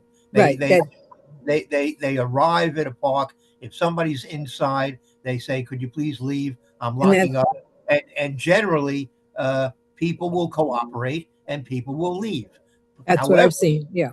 You know, thank God on 20th Street they follow the rules, but unfortunately there are places, and really I'm only speculating right now about Ramona Ponte because I don't know for an absolute fact that that's what's been happening there. I'm speculating that the reason why it might still be open or not locked at night is because of this, because that seems to be what happens for the most part. Listen, no, Steve, I think you're right, Steve. Because I've been sent pictures by members of that block association of people in the park. But anyway, Steve, can I follow up on this issue? Do you have an idea of how many crews work crews, the manpower that you need to actually close all the parks in Chelsea and Hell's Kitchen? How many crews are we talking about? Get an idea of the manpower that you need. Well, I believe we just have, I should double check, but I believe we only have one crew for each district. So, that's- so one for Hell's Kitchen and one for Chelsea, or No, two? no. One for all of District 4. So that's, Okay, so that's so why, basically that's why they take so long to close the parks, right? Because they're cruising around the district. So exactly. so You know, in theory, but that's why they can't wait around at any particular location for somebody to show up and help them evict people. They have to move on to the next location. okay, so then basically in theory, we're talking about reallocating only one PEP officer with that crew. Well, what's the problem with that? One PEP officer to travel with that crew to close out the parks to make sure that the park is emptied out. Well, I mean, don't see the problem. I got 12 districts in Manhattan, and so then you're asking me to get 12 PEP officers to work a late night shift and travel around with the lockup crews, which Yes. sounds Yes. sounds reasonable. Sounds 12 reasonable. officers for the island of Manhattan. Yeah. That sounds terrific. But we don't have the luxury of taking 12 officers and from the day shift, and we just don't have that many. I mean, I'm sorry. I mean, I would. I think we can address, I think this is going to be on a future agenda item, and I'm sure our council member and whoever else we can definitely talk to. I would even suggest writing a letter. I just don't know if we're prepared to do that tonight. I think maybe we should maybe look into it a little more and hear a little more. But I think this might be something on our radar. But thank you, Steve, for coming, and thank you for interrupting your dinner. We're sorry, we ruined your dinner. I still have to eat my sesame noodles. Please. Enjoy. Thank you, Steve. All right. Okay, we'll talk. Okay, I'm sticking around. I told Arnold Bob I would stick around. Okay, because, well, I think it's because we have our next agenda item, I see Adam is here, is from Playground NYC. So I was alerted to this group by actually Charlie Todd, former CB4 member, current public CB4 member. Nellie, can you switch the view? Yeah, and Steve, can you mute yourself? Because your feedback is tough. Yeah, thank you. Steve, mute. Thank you. So Playground New York, and we had a Zoom with them, and they have a different concept of children's play areas, and they have one on Governor's Island. And it's really using the urban setting to their advantage and incorporating those ideas and those structures into the playground setting, and they are looking for a second location. And I would love to be, you know, I kind of monopolize them a little bit. I want to be selfish and see if they can have a location in our area. So we are trying to facilitate that, and I thought it would be good if they came here and just presented so everyone knows what they do, and if we could do that. Nellie, can you hear me? For some reason, I think our view still has Steve. I don't know if we could change our view. Maybe if Adam starts. Once Yeah. it's on speaker view, so once Adam starts talking, it'll jump to him. Great. Adam, can you hear? And do you Yeah. have your presentation? Does that Hi, work? thank you for sticking Hi. around. Of course, gave me a chance to eat my dinner. Yeah, exactly. And I appreciate the warm introduction and Arnold hyping us up. I don't know if he's still on, but hopefully it'll be worth it. Go ahead, the floor is yours. I'm glad you're here. Okay, great. Well, thank you so much for the invitation. That was a really great, initial overview of what Playground NYC is and what we do. My name's Adam. I serve on the board of Playground NYC, but I'm really here because I'm leading this second location search for the organization, where we are looking really throughout the city to try and find a second location to complement our current location on Governor's Island. I have a little presentation I'll pull up and walk you through, but I think, Governor's Island has been an amazing place for us, an amazing host for us. I don't know how many of you have been out to Governor's Island and perhaps even seen the playground, which has been there since 2016. You know, what's amazing about Governor's Island, of course, it's a destination location. It's beautiful, it's safe, there aren't cars zipping around, but it's also quite hard to get to. And really our hope for our second location is to be better integrated into a residential neighborhood where we can build more sustained relationships with schools, maybe be open more year round. And adventure playgrounds are actually a concept that, you know, pretty popular throughout much of the world, especially Europe and Asia, less so in the US. But usually they are integrated in a residential neighborhood. They're usually not in a kind of destination space like Governor's Island. So let me pull up a few slides and just please interrupt, you know, as I go, or I'm happy to answer questions at the end. And, you know, really excited to learn if there might be any synergies with locations in CB4. Let me know if you can see. Yes, we can see you. Okay, great.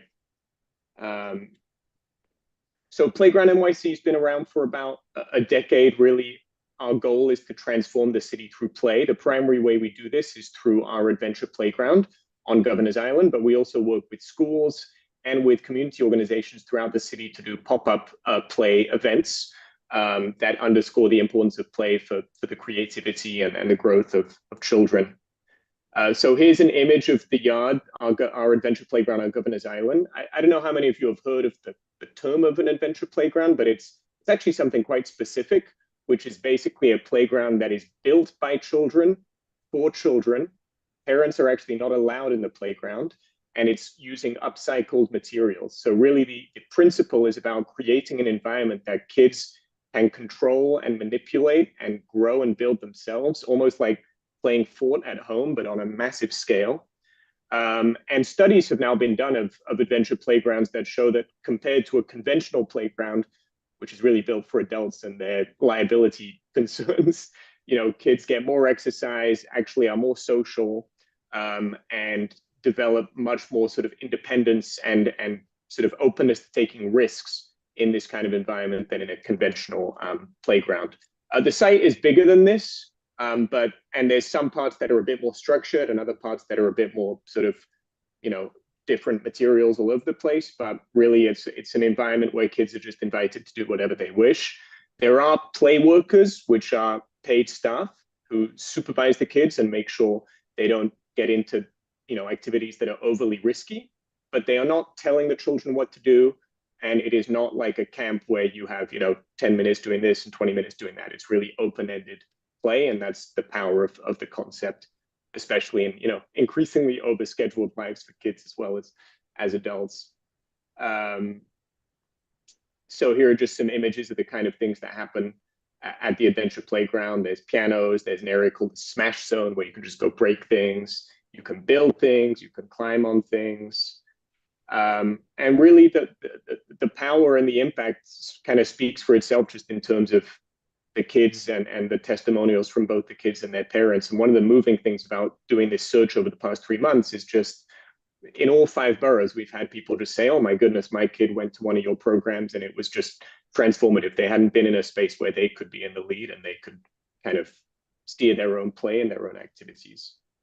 A little bit on impact, we've served over 50,000 children by this point, mostly for free. The way that the playground works is that in the summer, we run a camp during weekdays that is paid. And then that cross-subsidizes free weekends throughout the rest of basically March to November. So most of the kids that come to the playground are able to access it for free. And that's really fundamental to the mission. And then we've also done these pop-up programs in partnership with community organizations in other locations throughout the city. These are some of the partners we've worked with over the years. And basically in late June, timed with the start of the summer and the end of the school year, we launched this search for a second location. We have a request for interest and a website where people can submit proposals for locations. And really, as I mentioned at the start, our goal is to find a location that is more accessible and that would enable us to serve a more diverse, consistent, and year-round population. One thing I should emphasize, which I think makes us quite unique, we don't need a capital subsidy to build out. We actually have some funds in reserve from donations that we plan to use to support the build out. And we don't need an operating subsidy for the location because, as I mentioned, the camp revenue cross-subsidizes the pre-operations at all other times. All we need is free or very cheap land. And so we have a license agreement with Governor's Island that's about $7,000 a year. And we're hoping to find a location that has a similar sort of lease structure.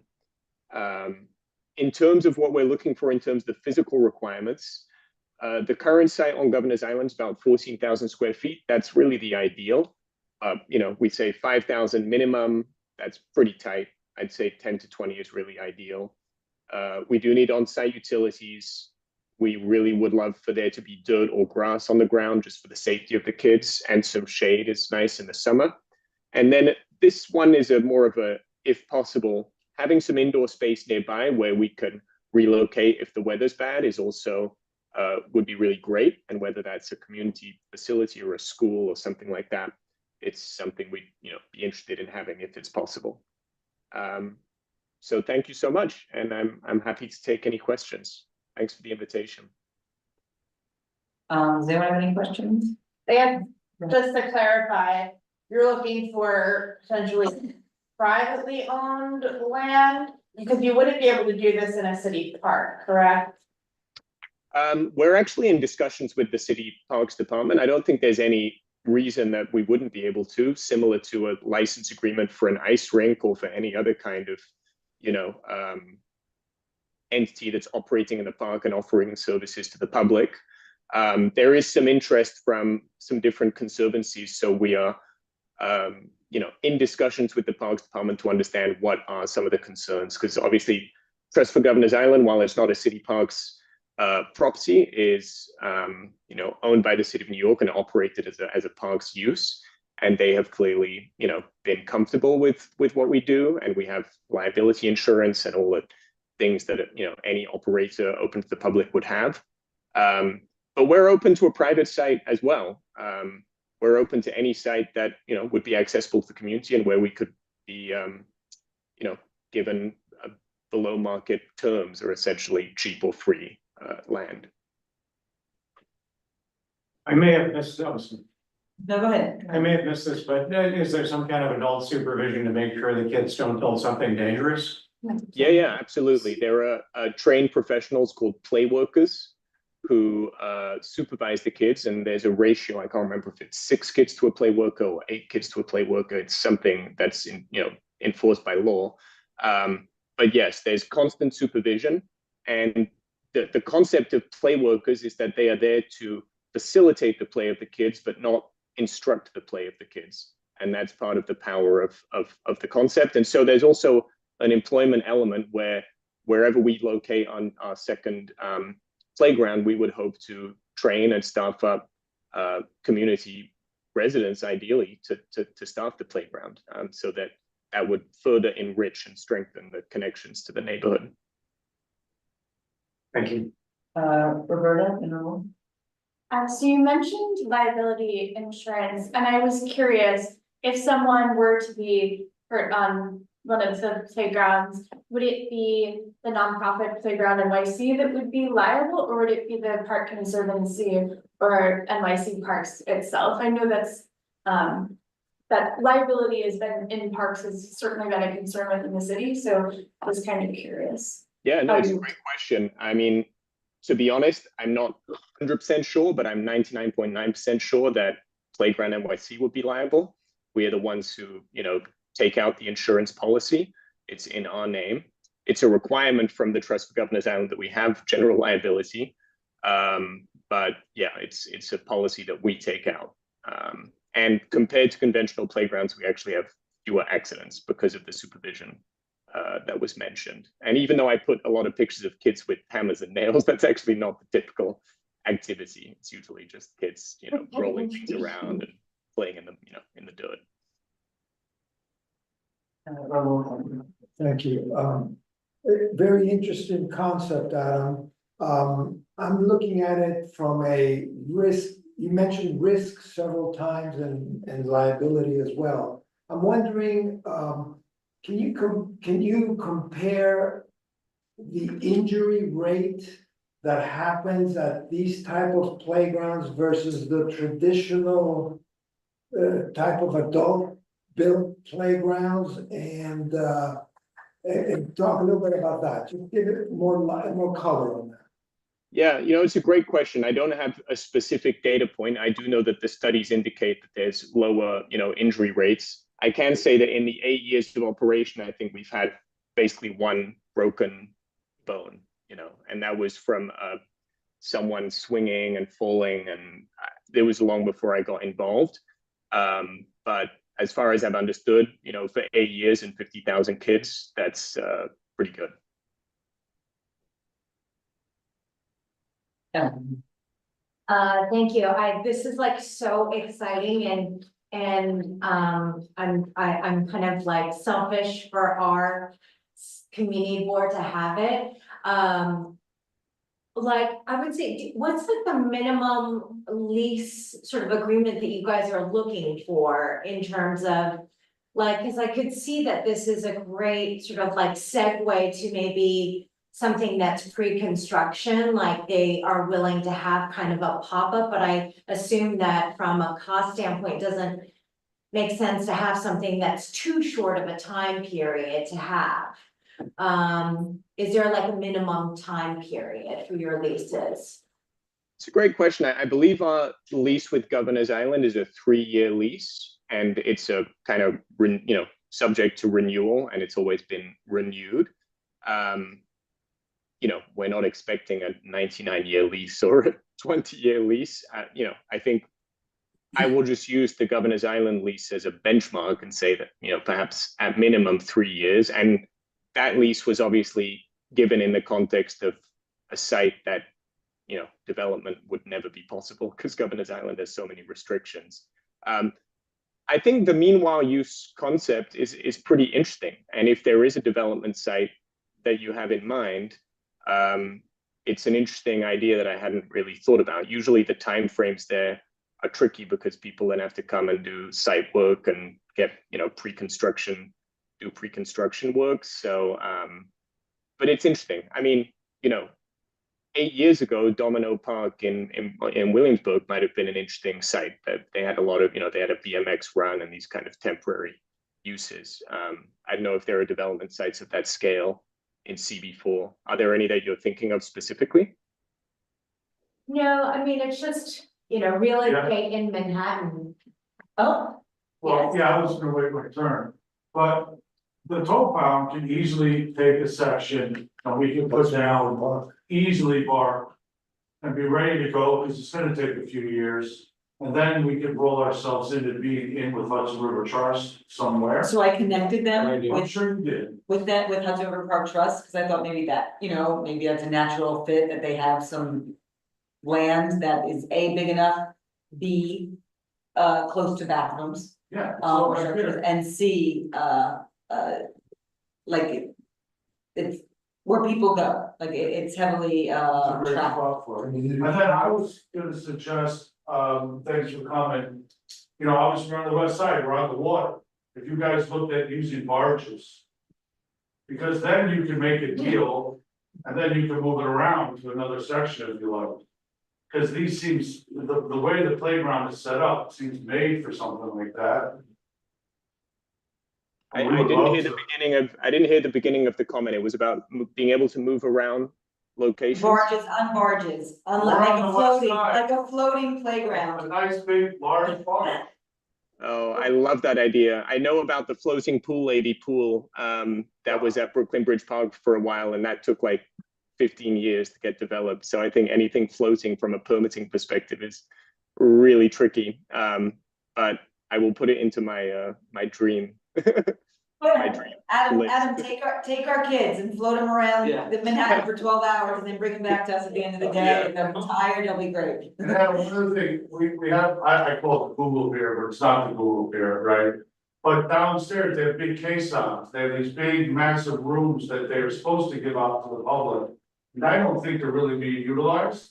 And that's an indoor type of situation, but it's large.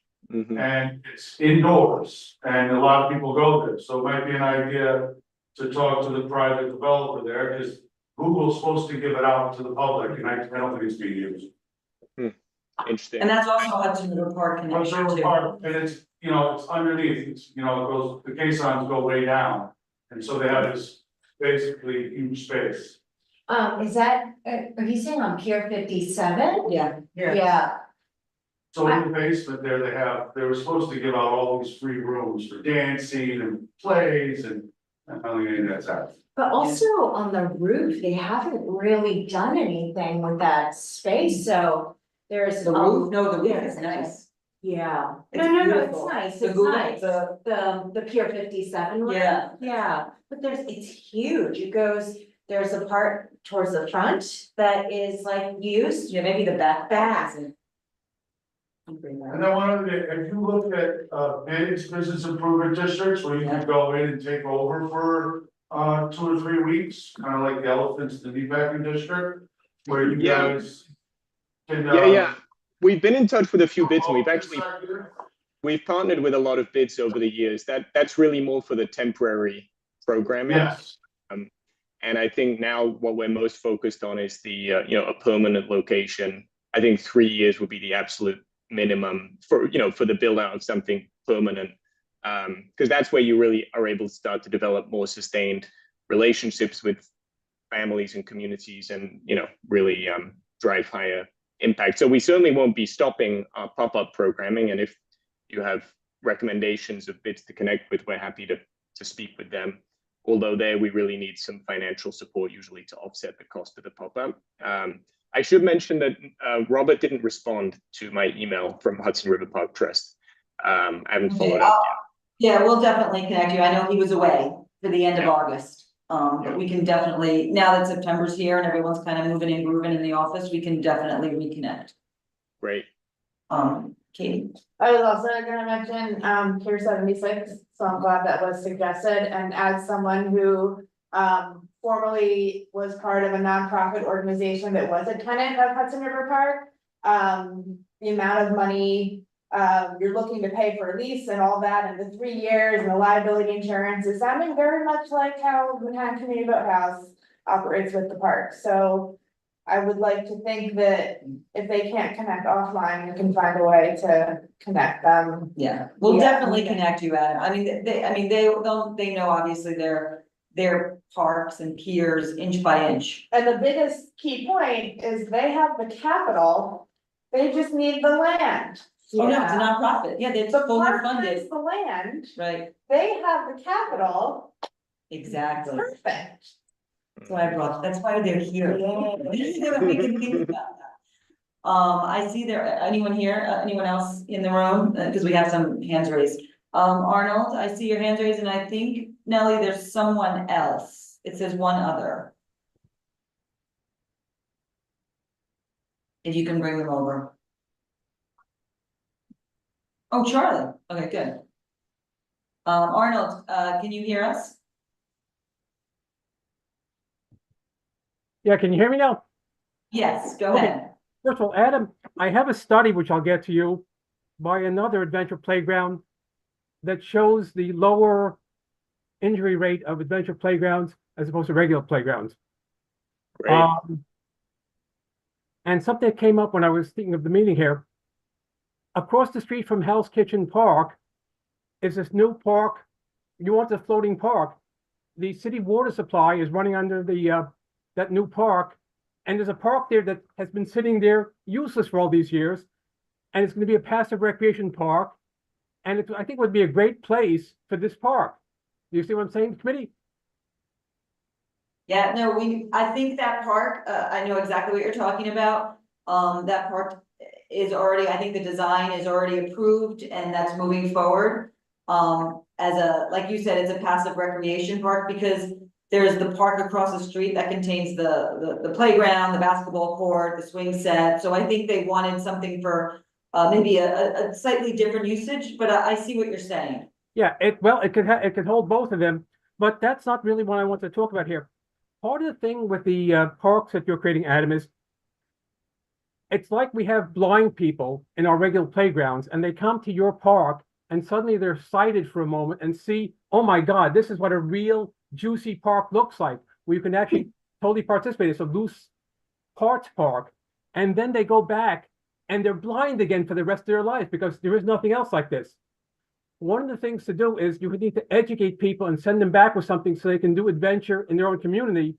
But the second thing, and this is where it comes back to Steve over here, is I talked about those lockers before. And even if we can't get a location here initially, could you put a mini adventure playground equipment in one of those lockers like I'm talking in Chelsea Park, so that local people can actually have their own smaller version of an adventure playground in our local parks, even if we don't get the whole enchilada? Well, it's funny you mentioned the idea of people doing it themselves. There is a nonprofit called Pop-Up Adventure Play that basically gives people guidance on how to develop their own temporary adventure playgrounds, usually using things like cardboard, and I can put it in the chat. It's something we often direct people to who show interest. I guess there isn't a chat. We don't, I'm sorry, we don't have a chat. I can share it Oh, afterwards. Yeah. Yeah, Pop-Up Adventure Play is what it's called. And as I mentioned earlier, if there's interest from local organizations, bids, etc., in hosting us to do a pop-up, we are happy to do so, though usually we need some financial support to offset the staffing costs for our play workers. I'm not sure what you're referring to with respect to the lockers. I think maybe I don't fully understand what that is. To the what? You mentioned the lockers in the park? Oh, your lockers. Storage. Storage. If you go to Hudson River Park, they have like 13 lockers that different sports teams I see. store their equipment in. And if one had throughout the city lockers filled with your equipment, then at any time you could say, we're sending our team up to this park, and all they have to do is grab out the equipment and suddenly it becomes an adventure playground. So you can have this not only in one spot, but all over, and hopefully train local people to take over and run those adventure playgrounds. So you have not only 1, 2 adventure playgrounds, but adventure playgrounds throughout the city. Because as I said, other than that, you're showing people what it is to see, and then you're making them blind again. And maybe you could do this with education, but if these lockers, and back to Steve over here, are there application forms for these lockers, Steve? You know what, Arnold, why don't we, Okay, we'll get to the lockers later, but Adam, Adam, you get the drift of what I'm saying here. You know, if there was an application for the locker, you can then say, hey, we want one of those lockers. Yeah, it's a great idea. You know, I'm not deeply involved in the operations of how we do the pop-ups and how we do the temporary activations and what materials we use. In the permanent location, because it's often quite large, we have bits of pipes and huge, you know, things that is pretty hard to sort of pop up and put away. But it's an interesting idea, and it's one that I'm actually going to take back to the group and share with them. Just last thing I'll say, I think somebody creates an adventure playground in the box, so to speak. One of the other groups, one of the other adventure playground groups, and I will get back to your group on this later. And with that, I'll return the television to the local channel here. Thank you. Thank you. For your enthusiasm. Thank you. Thank you, Arnold. Oh, hi, Steve. Yeah, did you just call upon me? He was just asking about the lockers again, but we'll revisit it at another time. I just want to explain that we do have something somewhat comparable. We have an imagination playground at the South Street Seaport, which is also based on the premise of kids being able to express themselves, and they use what are called loose parts made out of foam. They build things themselves, and they are supervised by play workers who don't direct them, but just assist them in using these so-called loose parts. And we do have, I don't know if we still have them. We did at one point have something, and I think maybe this is what Arnold is referring to. We had something called Imagination Playground in a Box, which was a mobile unit that we would take around to different playgrounds, and it contained these so-called loose parts that children could play with on their own. Well, Steve, if you have any ideas, of a spot in our district off the top of your head, just, we can talk about it.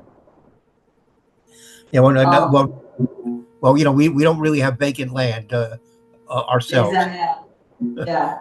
So Adam, I have one question for you, Adam. Is this a drop off? Like, I know you said there's no parents there, but the parents just drop off and leave? It kind of depends on whether it's the summer camp or the free weekends time of operation. When it's the summer camp, they're there all day, so it is a drop off thing. And actually, even during the free weekends, parents will sometimes come, leave the kids, go explore Governor's Island for a bit, and come back. But one of the things that's very nice that happens on Governor's Island, for any of you that have been there, is you usually have a sort of group of parents who are kind of chilling on the lawn outside, not really looking at what's going on inside because you can't really see into it that easily, but reading a book and relaxing. And so it's as much a liberating time for the parent as it is a liberating time for the child. But no, there's no expectation that they need to be right next door and be right there. Yeah, you're speaking our language. Charlie, go ahead. Yeah, thanks, Leslie. Just wanted to say thank you to Leslie for putting this on the agenda. When I got the email that they were looking for a second search and sent it to Leslie, and she followed up right away. And just wanted to underscore my support for the playground organization. My kids, age 6 and 10, it's their favorite thing on Governor's Island. We bike down to the island, and that's like the first thing they want to do is the junkyard. I've also been to the Imagination Playground at the South Street Seaport, and that's great. And the blue foam blocks are great, but this is a different thing. I mean, this is like your kids are playing in a junkyard, and it's really fantastic. And if we can find a corner of Hudson River Park for it, that'd be so great for the district. Thanks. Thank you, Charlie. I think that's what we're gonna offline start. I definitely think we have to make an immediate connection with Hudson River Park, and just to see. Because I think this is I think we would all be in agreement that it would be a nice little addition in our district, selfishly. Anyone else have any more questions for Adam, or is there anyone else online? Nellie, you see? No, there's no one else. Okay, Adam, thank you so much. Thank you. If Steve is still on, I actually had one quick question since you mentioned the Imagination Play. Oh, Steve is still there. He's there. Steve's there. Steve, do you know, is that operated by a separate entity or organization, or is it, since you mentioned staff on site, is that staff directly employed by the Parks Department, or how does that work? Yes. It's a Parks Department park. Yes, it's run by Parks. Except. Got it. Interesting. Okay, so we just need to be absorbed by Parks, and then this will be very easy. All right. Well, we can talk about that. Yes. All right. Thanks. Good. Adam, we'll connect you with Steve too offline this week. Okay. Great. Thank you. Thank you. Good night. Thank you very much. Bye. Bye-bye. If you can change the view, because we have no more presentations, Nellie, just to whatever it is, regular view. It can't be on speaker view because when we speak, we're not on. But I don't, correct me if I'm wrong, or if anyone has any other thoughts, but I don't foresee any letters coming out of any of this unless anyone has any strong feelings about something that needs immediate attention. I guess the question is if you wanted to memorialize any of the, Parks Department budget requests prior to putting them into the statement of district needs, but that would just be the only. Yeah, well, I mean, we wouldn't write a letter for statement of district needs, is that what you mean, or do you mean? No, I mean, just if you wanted to have it on the record that we had that, we had to put it in a letter at some point. Yeah, we'll get to it, and then we definitely have like the protocol of, we'll have our lists, we'll send it to you. And we'll send it to the budget task force, but I think, and actually you can correct me if I'm wrong, I think it doesn't go until October, right? We'll talk about it now, and then in October.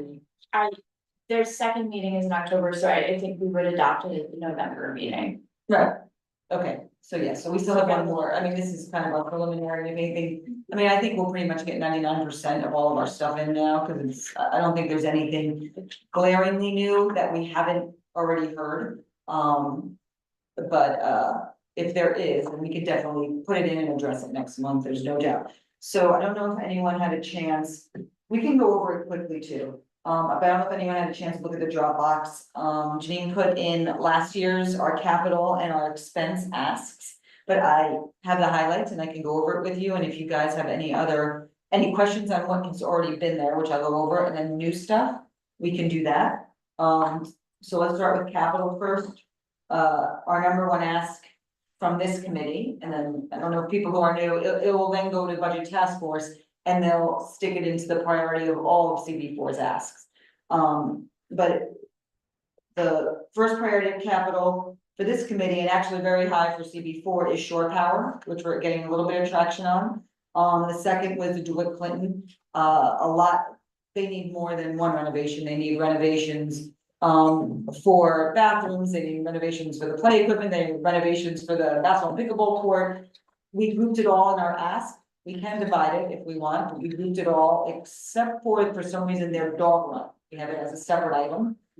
I don't know why we did that initially. That was in a few years ago. I think there were dog run people. That was that, I remember they came, it was out the Specific presentation, yeah. Okay, let's see, third on our list was in general, excuse me.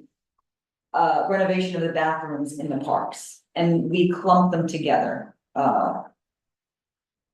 Fourth was the Penn South Playground asked for solar lighting in the design, and we did that for obvious reasons, because we thought it should get, it's a relatively small ask when we're talking about the budget, and we thought maybe we could highlight it to have them, and they were designing it anyway, so just put it in there. And let's see what happens. 5 was to restore cuts to the DSNY budget, which is a very broad ask. But it was a capital. Yeah. I was just confused because we're going like all parts and like, wait, DSNY. Yeah. Oh, that's good. We're DSNY. Because we know that this district got hit with some cuts. Some of them have already been restored, but not all of them. 6 was the Gutenberg sidewalks that Steve mentioned. That's been on our list for, I think, 15 years. 7, McCaffrey Park Playground Reno, which I think will be probably moved up, just considering all the stuff that's going on there lately, and then it's on the radar of parks and our council member to spruce up anyway. And 8 was a DeWitt Clinton dog run. The 2 new items that I had that we've talked about, well, actually, one we haven't talked about was there are, this might wait till next year, but Parks has, let us know about structural renovations needed to the High Line, which they take care of. But we're talking tens of millions of dollars. It's a very, very big ticket item. I don't know if they'll go in this budget. I think they still have to get their ducks in a row with how they're gonna approach it, but I just wanted to throw it out there. And the other one was the Chelsea Park dog run, which was temporary, and if we want to put it on the list to make it nice, and Steve said, oh, it's there, it's working, but I don't, it's just an asphalt area that dogs go, so if we want to make it into a nice dog run, now that we see that it's somewhat successful, that placement there, we can. We don't have to right now, we can. The DeWitt Clinton dog run, The what? the DeWitt Clinton dog run, What about it? can we lump them together? We could, Because I definitely, believe that is also just blacktop. that's all it is, yeah, So but they I'm do gonna have. I don't know that I prioritize one over the other. Yeah, I don't think so. Well, I think DeWitt Clinton has been our priority for a long time. A lot of things at DeWitt Clinton have been our priority, unfortunately. I think because the price tags are so high for all of them and they tend to clump them together. I'm not exactly sure why that. It's a little intimidating for, to attack. We have And- them separately. Number 34 is the Chelsea dog run. That's what I said, only the dog runs separate, but everything else is clumped together for Clinton, DeWitt Clinton, like the water lines, the bathroom, it's all clumped together. And then I think what Steve mentioned is, Hell's Kitchen Park, the playground there is gonna probably come up for renovation soon. Again, all this is being said when DeWitt Clinton hasn't been done yet, but just FYI, that's on the radar. And then for expense,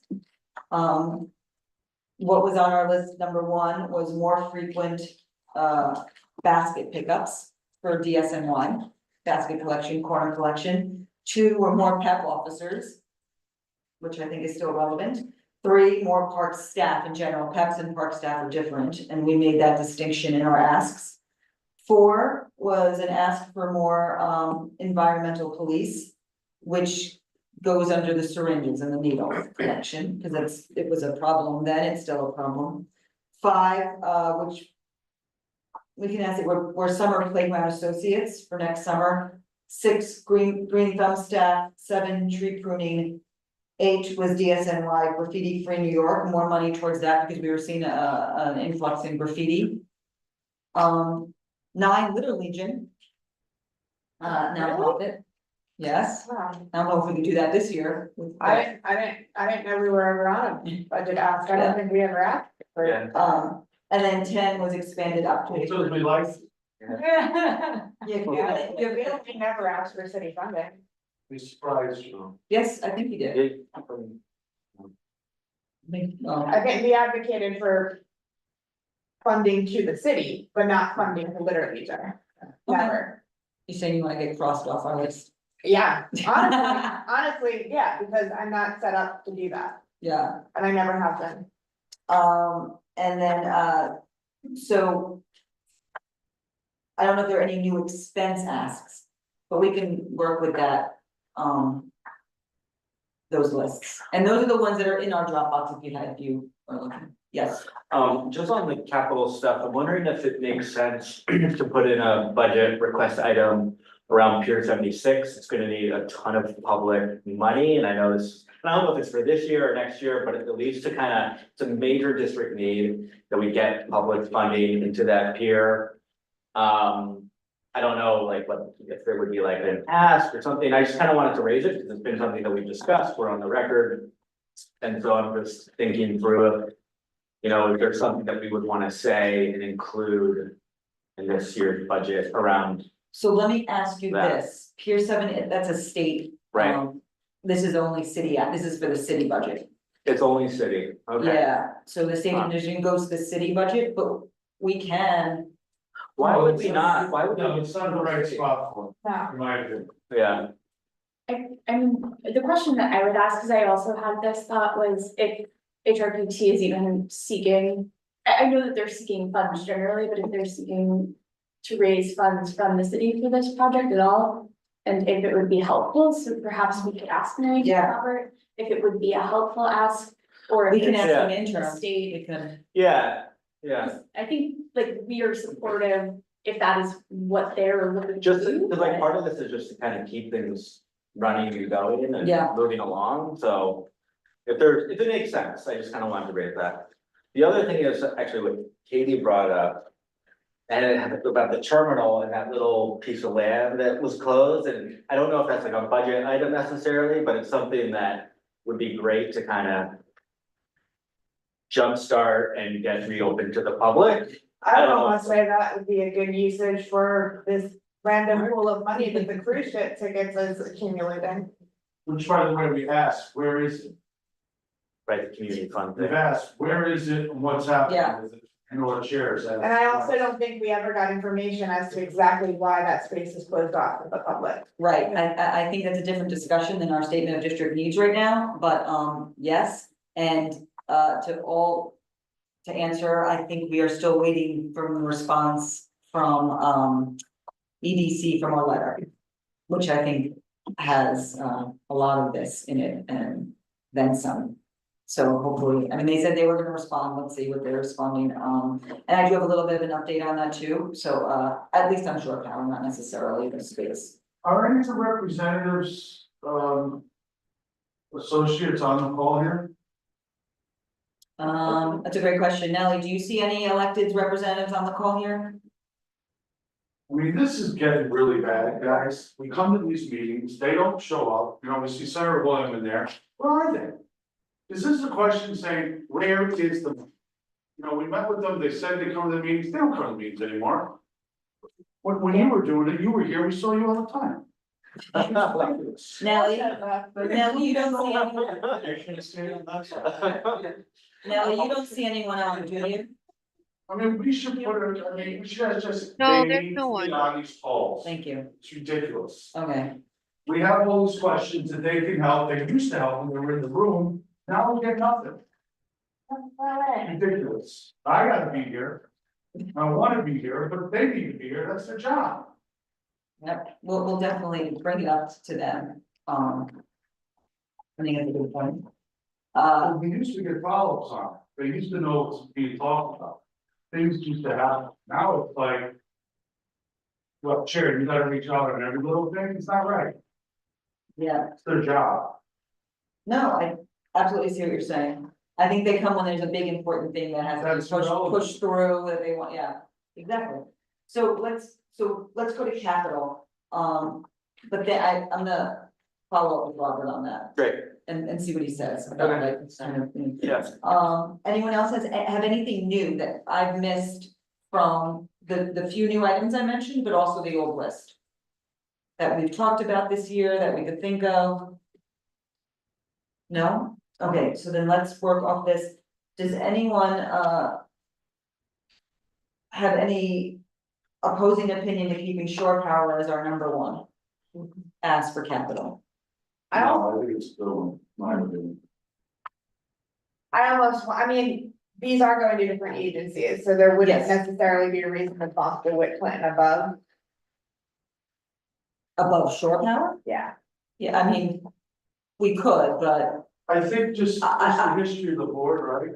Mhm. We've always pushed these parks and everything, but we are an environmental board, we're the most polluted area around here, and we're not getting enough done. Yeah, Katie, I think it's, And I'm afraid to I take think it it's, off the top. I think it's our most important ask in our district as far as environment, and I also think that there is a lot of talk about it now. It's kind of been hot, it's getting a little bit of an upswing, and we're hoping for some movement on it. As far as individual park renovations, we'll always be in the mix with that. I think we'll always have like our say in that, and I think you mentioned very correctly that it goes to separate agencies, so I don't think we're doing ourselves a disservice by putting DeWitt Clinton number two, if we still want it number two. Yeah, I have a question. I'm a little confused by the process of budgeting when there are actually no numbers attached to this. I mean, when you're saying, how much money are we talking about when you say the shore power that we're asking for? Because one school of thought says, let's prioritize what is the least amount of money that would be required. So we prioritize that. Other school of thoughts are, no, let's tackle the big issues first, the big items first, and let's prioritize them. But I don't see any money attached to this, so it's kind of difficult to prioritize from a money point of view. yeah. It's conceptual, I understand the conceptual part, but we don't even know what kind of money it's, sometimes it could be so much money that the city is always gonna say no, Yeah, or well, it's it's never- 45 million or something. You know, so- 15 million per birth, but it's a lot of money, and perhaps we could get other stuff done because it's a lot smaller money. Yeah, but that's not, so that's not, so our, that's, I see what you mean, but it doesn't go by money as far as our asks for this. It goes by what is the district priorities, and then they decide if our district priority is very, very expensive or it's not like, okay, let's get these wins. It's, like for instance, we would always have sidewalk renovation as our number one in front of Gutenberg Playground. That's not our biggest parks priority. We have to get what is important to our district, what is important to the members of the community or the community board as a whole. And you make a very good point, actually, that there's no money attached because we don't know, and it's changing. Some of these things have been on our asks for years and years, not necessarily on our committee, but on other committees. I know housing has had, right, housing has had asks for years and years and years, but we still have to say, this is our district's priority. And this is what we feel is very important, and we want you to understand how important it is to us and how much we prioritize it. Under capital, would that include something like having security cameras in all of our parks? Yes, security camera, if it's a one-shot deal, if it's like a brick and mortar thing, that's capital, anything that's Yeah, expensive, like, so I would like to Salary. add. Having security cameras installed at all of our parks. And what would those do? Help monitor the bad situation. It seems like NYPD security cameras in the West 30s are doing. Are catching a lot of drug dealing. It would be nice if we had similar resources in our parks. Because that seems to be where a lot of this activity is happening now. I think we have to have a presentation on it, like, I think we have to know, because then that goes to who's gonna be monitoring, you know, do we need people who are gonna be back in headquarters monitoring live? Are they gonna go back to just, or just could it just be taped like buildings, like our building, we don't have a monitor live, but we. Is it tape. something that Parks would work with NYPD for? Like. I think it's a great. When Steve Simon has his thing, I don't know. Oh, Steve. Well. I think you. Yeah, let me speak on this one because our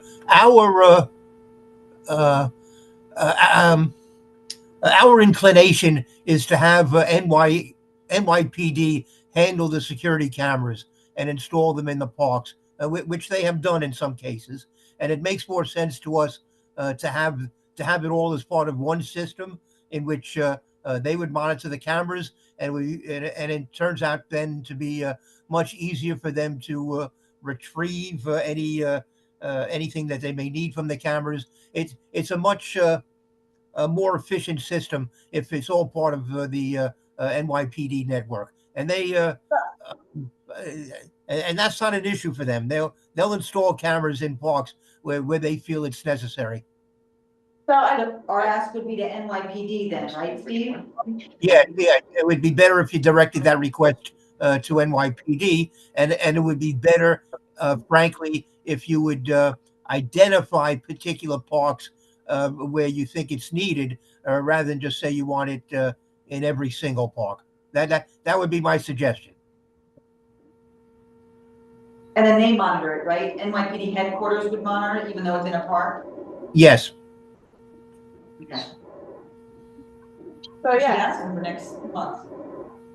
oh, because we'd have to get them to do a presentation. Yeah, we would have to have a letter or something, or at least a discussion. And there is no committee that actually does anything with NYPD. Do we ever have budget don't have requests the for safety. NYPD? We do, We don't have but, a safety. but yeah, we do not have a public safety committee. Yeah. But you might have, you know. There are requests for monthly them. meetings with the different community boards.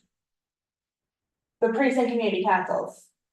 You're talking about. That's not with the community board. There's no NYPD meeting with the community No, board, with the precinct. the precinct Yeah. doesn't. Yeah, but I'm saying And if they we're. are all the buildings that are. Oh, yeah, I'm aware, I've gone. I guess my question is, if we're talking about budget, I've heard a lot from the NYPD that they don't have the budget for security cameras, and if we're having issues with parks, as residents have spoken about, having issues with drug use in parks, and we don't have enough PEP officers, and we can't hire 12 more PEP officers for the island of Manhattan, having cameras, I think, would be a very easy app to help prevent a lot of the issues that we're having in our local parks. I think it's a good, I think we should, I will follow up on that this week. And see, Just just be do a aware, little, you're gonna get a lot of people that are gonna say, I don't want everybody looking at what I'm doing when I'm trying to relax in the park. that's, There are already cameras everywhere, so it's just. I mean, this is why I don't think we're discussing, this is why I'm saying we should have the discussion, because I don't think we can just put it on, but, you know, it should definitely be a broader discussion. You bring up a good point, and then we'll notify the public and they can come and talk about it, and I will follow up this week. I'll talk to NYPD, specifically our local precincts, and see what they say, and then they can direct us elsewhere, and Jesse can probably help with that too. But I think it's actually a really good point, a really good, you know, ask. It'd be good to have from the NYPD what they think they can do. Because I can tell you on 21st Street, it's very limited. Yeah, They can move them off my stoop, but they won't do anything. yeah. Okay, so why don't we, we have Dwight Clinton as our second capital, bathrooms in parks, Penn South Playground with solar lighting, that was more of a statement. as you mentioned, that's not a big ticket item, but it's more of it's a statement, you know? You'd be surprised, sometimes the big ticket items come through and then. They do. Then the little ones we wait forever. Restore cuts to DSNY budget. I don't know if that's applicable as much anymore. Now, And is that capital budget or expense budget that was cut? Capital. well, it's hard to say, because you would think that they will have a very burgeoning upcoming capital need when they need to procure all new garbage trucks to pick up dumpsters off the street that load on the side instead of in the back. And that is going to be a massive capital undertaking, but I don't know that that's something we necessarily need to support. And they have to put up composting. Well, that's easy, they do that in the trucks they already have. You know what I'll do? We have another month. I will look into it as far as what cuts were restored, what are the percentages and that stuff, and then we can see if there's any like tangible asks for restoration in our district. And then we can go from there. And if we think that, you know, I think we did it last year because we saw that we need more we need this, we need that, we need more baskets on this corner. We need, I was gonna say pick up, but that would be expense. So let's see what is restored, what is not, and we can also consult with the. Yeah, I think a lot With of Eric's things, office. like additional litter baskets are better used for city council member discretionary funding. Yeah, but sometimes we wanna put it on there. Because just so this is everything we need, where the funding comes from, because sometimes. The city council member or even the state people, you know, look at it and be like, oh, you need that? Like, for instance, DeWitt Clinton, Linda Rosenthal, state assembly member, is like, oh, I might have extra money for parks. We know DeWitt Clinton is one of your priorities. So we should put everything on there that just to memorialize it and just to, you know, have it in black and white so people can refer to it. How long has the Clinton asked been? Forever, I mean, since I've been on WP, like, isn't that long, really, but 5-6 years, it's been a while, actually, Matt, it's been. Yeah, I mean, it's been, yeah, kind of. Yeah. Long time, 8 years. And the thing is that we, for some reason. But there were, so the staircases were done at DeWitt Clinton. That was the big priority. Originally is to open up those actually it was 3 staircases, which was done, and that allowed more access to the whole play area. And then once that was done, it became more of a focus on like some of the flooding issues, the play equipment and things like that. And then the dog runs came up, so. Were the staircases separate? No, they were closed. They were completely like. No. No, just so you know, this is just our wish list. Like, what is, I think a little bit frustrating that some people will find, if we have DeWitt Clinton at first, then all of a sudden, Steve is on Parks, or the council member will say, guess what, we're giving you $500,000 for Hell's Kitchen Park, you know, and we're like, great, that's on our list, but we had DeWitt Clinton up here, so they just kind of give when and where they want. We're just giving them a little bit of a roadmap of what we, like, I'll give you an example right now. We're probably gonna put DeWitt Clinton as our first park ask. I bet you $1 million, they're gonna go to McCaffrey right now. You know, they could do McCaffrey and redo it right now, or next year, not right now, nothing will be done right now. But they might prioritize that, and we might change it, we might say, okay, DeWitt Clinton. Let's put you down to 3 because stuff is going on at McCaffrey that we really have to focus in on. It depends how the committee feels. So why don't we go down that? What do you think? Is DeWitt Clinton still number 2 or? Yeah. Yes? Bathroom and Parks? Do you add, I'm sorry. Go ahead, Roberta, then Brad. One of the members of the public, did you want to add, more playground? Yeah, I do wanna look at it first and just see. I'm not sure about the space, like thinking about it, but maybe people are more creative than I am. Yeah, I just don't wanna ask for something on here that we're just not fully informed about, you know, I wanna be at least somewhat, you know, knowledgeable of what we're asking about, but not that we're for or against the ask, but that we wanna be. Figure if you want Yeah. to. You'd have to, like, it's big. Yeah, You could do the corner inside, it's all planting and. yeah, you would have to take out the plants. Yeah. I don't think you can do without taking something out. Yeah, I think that's right. So we have one shore power, 2 DeWitt Clinton, 3 now is bathroom and parks. Specific on that Oh, I'm one. sorry, Brad, go ahead. I just think we've learned in the past, I think if Katie's like, let's do security, like we pick a security for one park. So with this bathroom, let's try to like name 1 or 2 parks. We have it, we have it. Not just the general. No, it's park. there, I'm reading, we have it. It's, Okay. hold on. Well, what I mean is, let's not say 8 parks. Let's say, can we get it in this park? So this is what we have. Oh, that's not us. Dwight Clinton. Yeah, And the first one, reconstruct or upgrade a park amenity, a playground, athletic field, which is in this case the bathrooms. What we list was the DeWitt Clinton Park, Penn South Playground. Chelsea Park.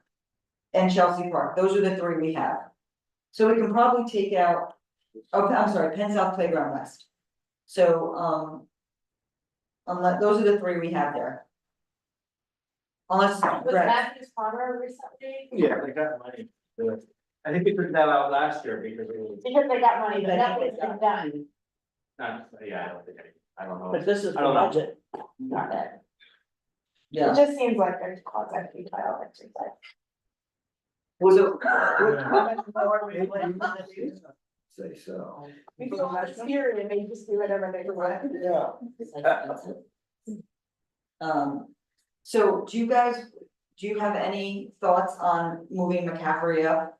Or no? What's next after the bathrooms? Cause right now, sorry. Solar lines. The solar A aspect. pilot program. One light. For one One light. light. That's one light. One light. Took the pictures on the east side, when I saw them, I go, there they are. See, that would be such little money that I would wanna see that as the #1 priority, because it's such Yeah. little money. No, Just be easy, an easy Yeah. way. It should be an easy. yeah, but we're not looking for wins. I mean, we are looking for wins. We have to be truthful with what our priorities are and really like, with what is important to our district. Then, But if we get that one win, we can be like, look how easy that was and how much. I'm gonna tell you, if we go to budget task force Yeah. and they say, what is WPE's this year #1 priority? And we say we want 2 solar lights in Penn South Park, they're gonna be like, they're gonna put us so down the list, it's, right? It sounds like it's for them to decide what's low hanging fruit, right? Yeah, I mean, The agency. it's not, the agency, contingent upon the price. Agencies budget and work with OMB to budget in a way that is somewhat divorced from what we do here. It may respond or interact with something like communities do, council members may advocate for something, but it's usually like, is there money in this pot for this particular purpose? There isn't, like. Yeah, it's. is there a political zeitgeist for it? So, right? I mean, it feels like it's just, we gotta be authentic to what we think our community really wants. And I don't know, I I think it's mean, hard to game. It's- Yeah. I'll put it this Yeah. way, that has never been our strategy at CB4 in years and years and years and years. It's always been, what is the most important thing? I mean, cause yeah, we can go for low hanging fruit all over the place and get it and then not, well, then I would say, in the hierarchy, I would move McCaffrey Playground above. Restoring DSNY budget cuts, cause I don't know that there's actually that much I was gonna say, take it to out. restore. Yeah, I would be fine taking that out. take out what? Restoring DSNY budget cuts, cause I don't feel, even based on the last budget, whatever cuts they had proposed, they ended up bringing back and they're hiring more than ever, so I don't know that they're necessarily. This is capital, but yeah, that'll be expense, we can take it out, we can do that what you said. Yeah, I mean, I don't know that capital wise, there's. Okay, I mean, I think, like, looking at the overall quality of our playgrounds, McCaffrey is like one of the worst. And DeWitt Clinton has been on our list for a very long time. It's heavily used, it's not decrepit and falling apart, it is well. I don't think there's anything necessarily wrong with how it's being used. I mean, I live right across the street and I'm always there and it's a great park.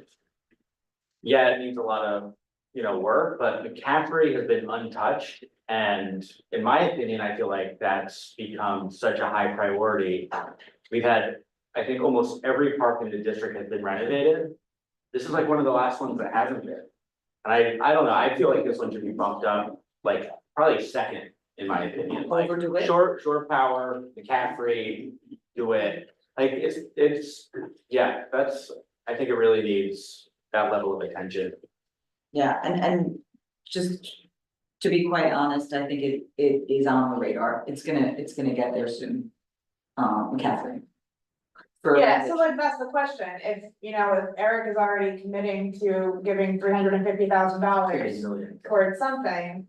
Is that showing that like, if he's giving money and isn't it also a thing that every year they like add to a pool of money and when they finally get enough, then they do it? Yeah, they're not gonna do anything until it's fully funded. Yeah. Which is So what's happening with. So is there do we have any idea of what percentage of funding they have for DeWitt? Like, how close are they?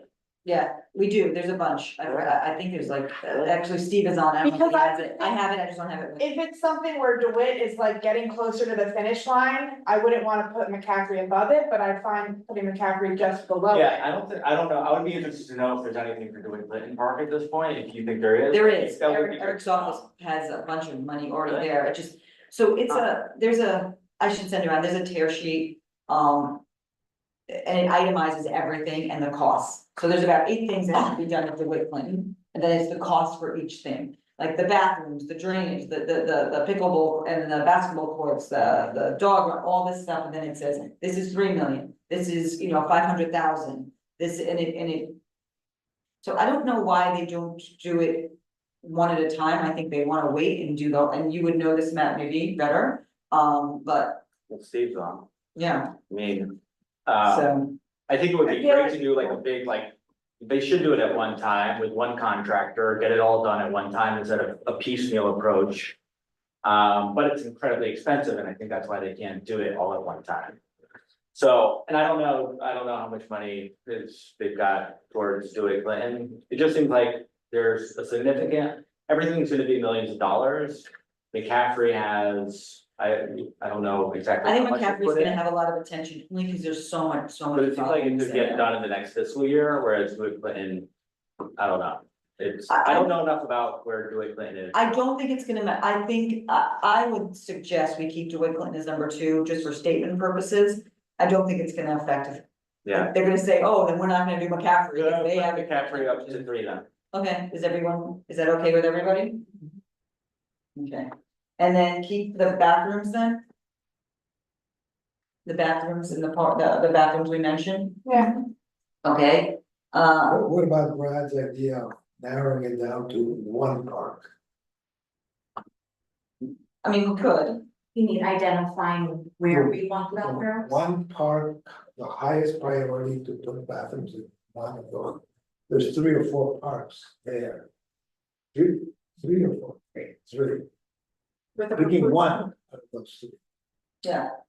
It would probably be Chelsea Park then, because DeWitt Clinton Park would already be the ask at the top. Right. And then, Penn South Playground West, I'm not sure. Well, if Penn South is already going through a whole redevelopment, it feels like that's already kind of taken care of. Yeah, I think this is, they don't have we asked for a bathroom there too. Yeah, I think they said they couldn't figure it out to place it. Yeah. I think it was like one side that. Well, they got said, it for. they said there's like a plot of land, they're keeping gonna it try to aside, do that. but. They haven't given it an update whether or not Yeah. that was. Okay, so you wanna just do one, you just wanna ask for Chelsea Park? I think it is helpful to continue to memorialize the asks themselves in case there is an appropriate stream of funding for one of them over the other. I do understand why we would want to prioritize them, but I'm not. Okay with 3. I like the idea of just we specified. I think it's when we have it very open-ended that it's easier to dismiss, but there's 3. It doesn't seem like, I agree with Roberta. I say we keep the 3 on there. Okay. Could we provide priority order of those 3 as opposed to? Sure, that's one way to. But they might not do it. Yeah, They might not. Yeah. Steve has his hand up again. Steve, go for it. We're glad we have you here today.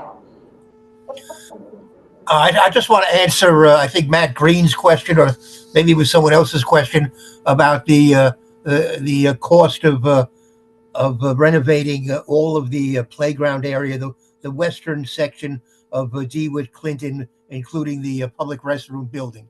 So our current estimate, which probably will go up by another 6% by the time we get to the next budget period, is right now it's at 12.3 million.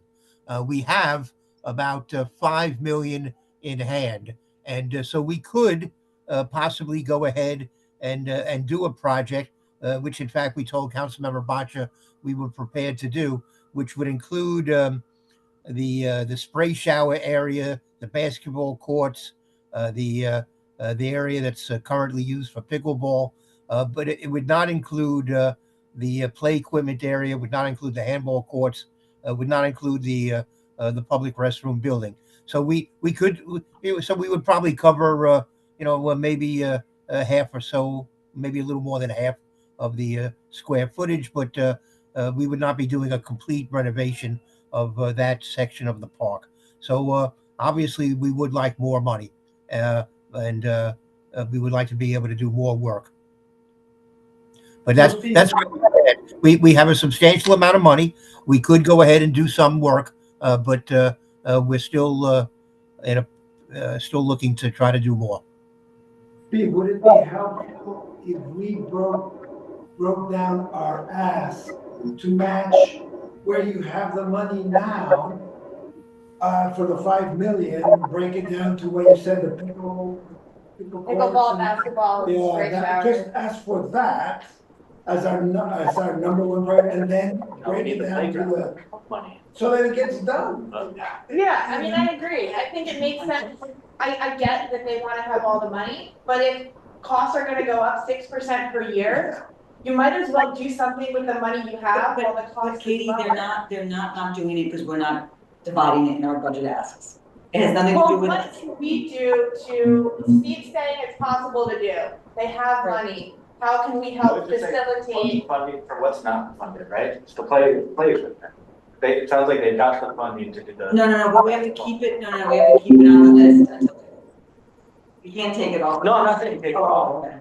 But it sounds like we're trying to prioritize what gets funded for doing it. It sounds like they've got 5 million for about half of the project, right? Right. So our ask would just change to say, fill the gap to do the rest. Right. Which sounds like it's the play equipment side of the playground. Who is that? Nothing is, he's just saying that. No, it's the council.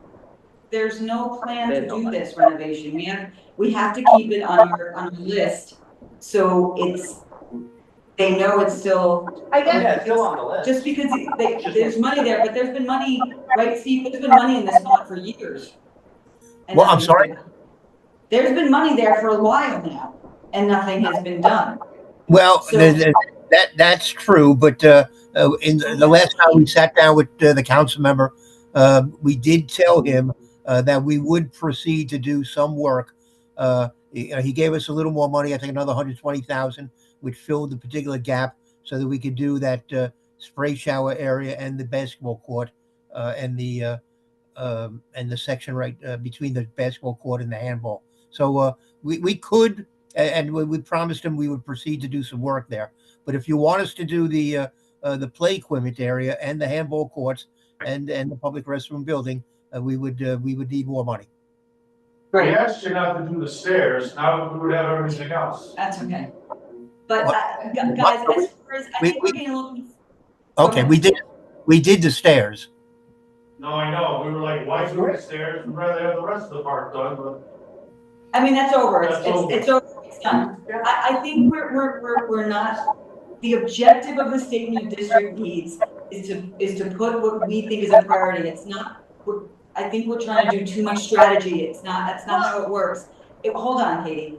How it works is we talk with them offline. They know our asks, and then offline or during meetings, not even offline, online like this, we say, okay, it takes 10 million for the whole park, you've asked for the whole park. What are your priorities in the park? And then we talk with them and we say that, but it has nothing to do with the ask in our statement of district needs, because that goes to the head people, it goes into the books.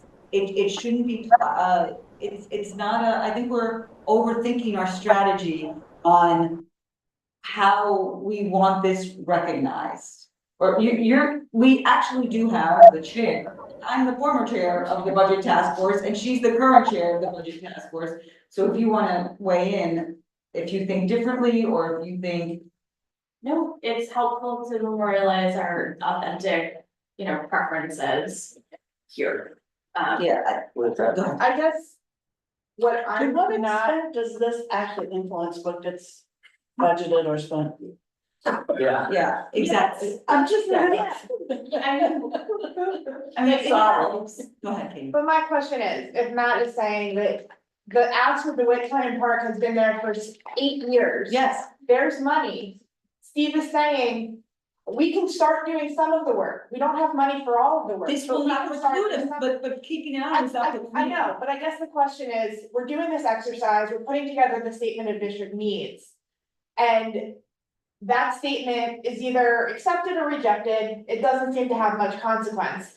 But what seems to have consequence is Steve is saying, we can do this. So what do we as a board need to do to say, yes, Steve, please, Parks, please fix this area and prioritize it. It doesn't mean we don't want the other stuff, but while you have this money, do that work, and then we'll continue to get more money. And because it doesn't make sense to wait till you have everything, and then the cost is gonna go up. So you're always Katie, chasing the carrot. Katie, we have been telling them that for years.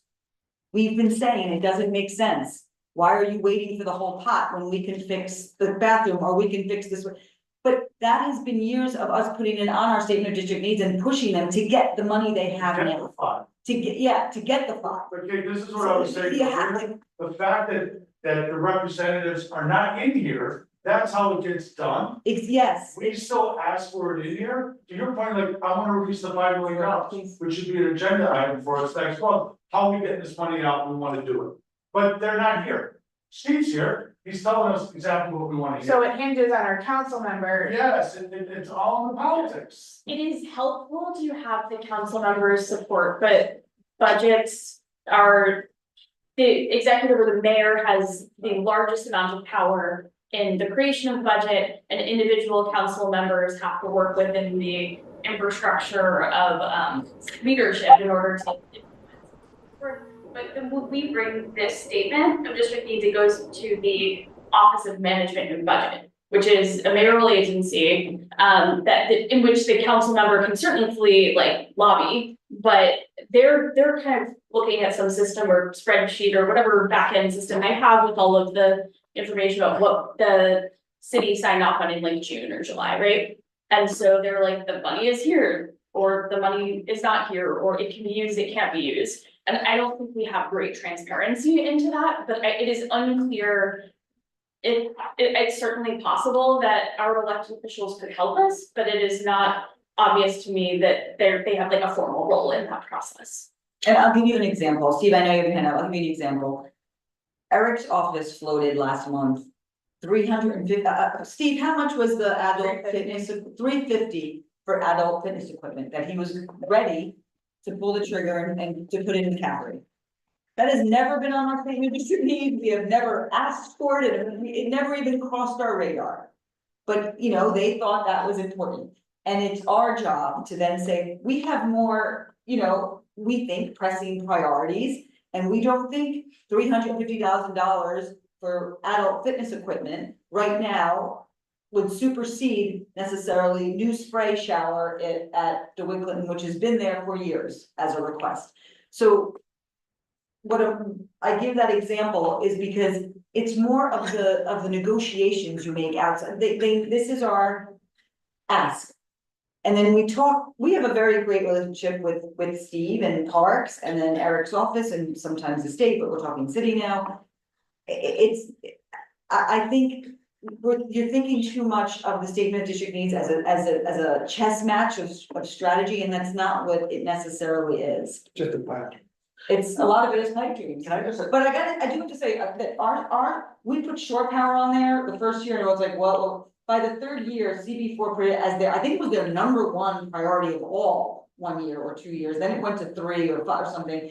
And then it started getting traction because it started getting views. So there's also I guess that's a strategy too. I say it's not strategic, but that's a strategy too.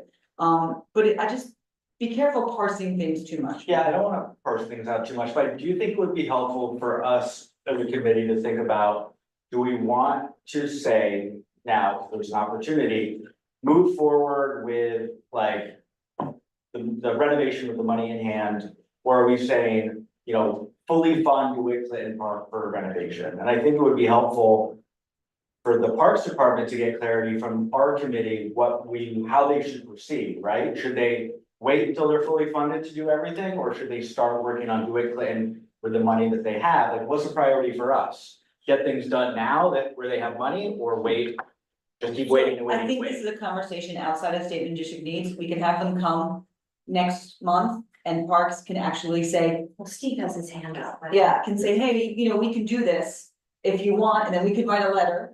And we could say, yes, we voted, we want this, and this Yeah. done, if you can do it, and you said you can, let's do it. I don't think that has to do with the. Okay, that's fine. I mean, you Let's see, have if you that. look at statement district needs, you'll see something called CS, continued support. That means that, yes, they said they were gonna fund it, or they said we have the money for it, but it just is not physically there, but we still put it in. And we're not even at that point yet with this. We still need a commitment. Steve, go ahead. Yeah, let me just say that I think I'm anticipating that we're gonna do exactly what Matt just said. That we're gonna proceed to do this partial renovation of the DeWitt Clinton, of the spray shower area, the basketball court area, the area between the open area between the basketball courts and the handball. We have this $5 million, and let me also make it clear, we would not have this $5 million were it not for the council member. It's because of the council member's efforts that we have this money at hand. Or CB4.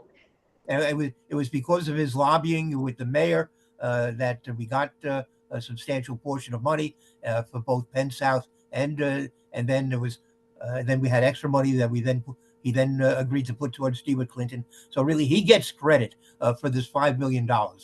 So I don't want anyone to think that that he has not been supportive of this project. So we have not made our final decisions yet. That's as to which projects we're going to proceed to work with in this initiate design on in this fiscal year. But I am expecting, based on the promise we made to the council member, that this will be among those projects. We're going to start working on it, and we'll be coming back to the community board and to the community at some point to solicit input for that project. So we're going to move ahead. We're not going to wait to get the whole 12 million. God knows by the time we get all the money, maybe it's going to be 14 or 15 million. God knows, what the final result will be. But we're going to move forward, I believe. Breaking news. Would it be helpful in any way for us to break apart the ask to add what you can do right now? Would it help at all, or is it indifferent or immaterial?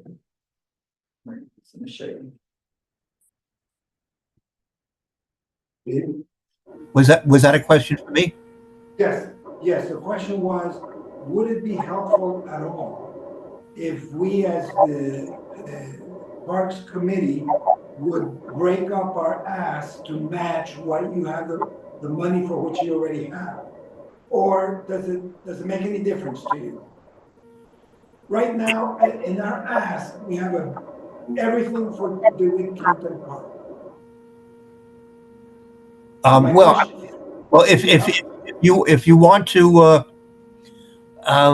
if you want to specify that you want the play equipment area to be renovated, that makes sense to me. Or if you want to just say to do the balance of the playground area, that not currently funded, but I mean, whatever language you would want to use, but, you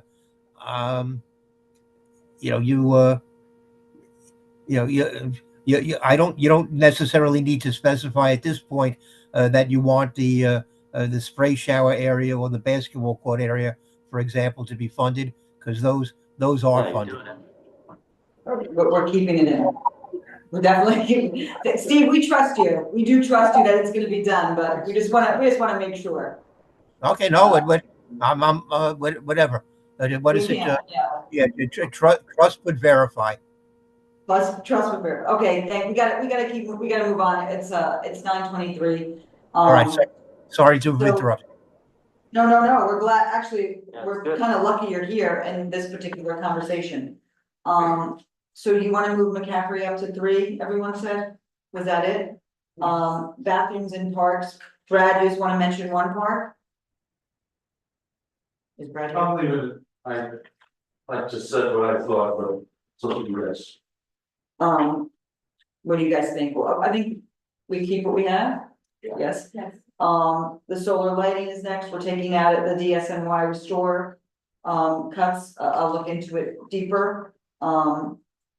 The Gutenberg sidewalks, that Steve mentioned earlier,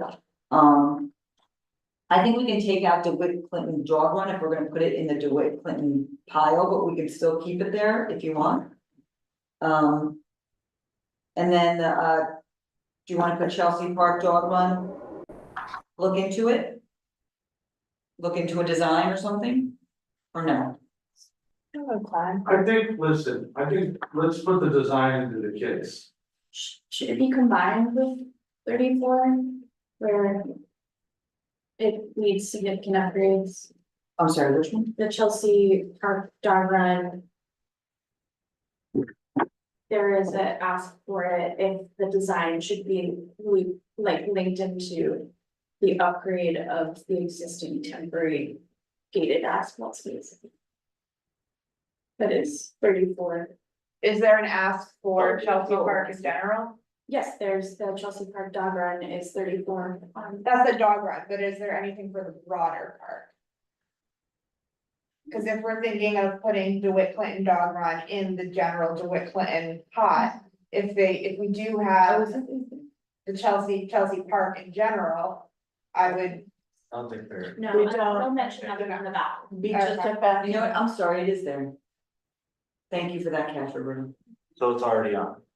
It's already there, so we just Okay. keep it there. Yep. Okay. Let me just move that.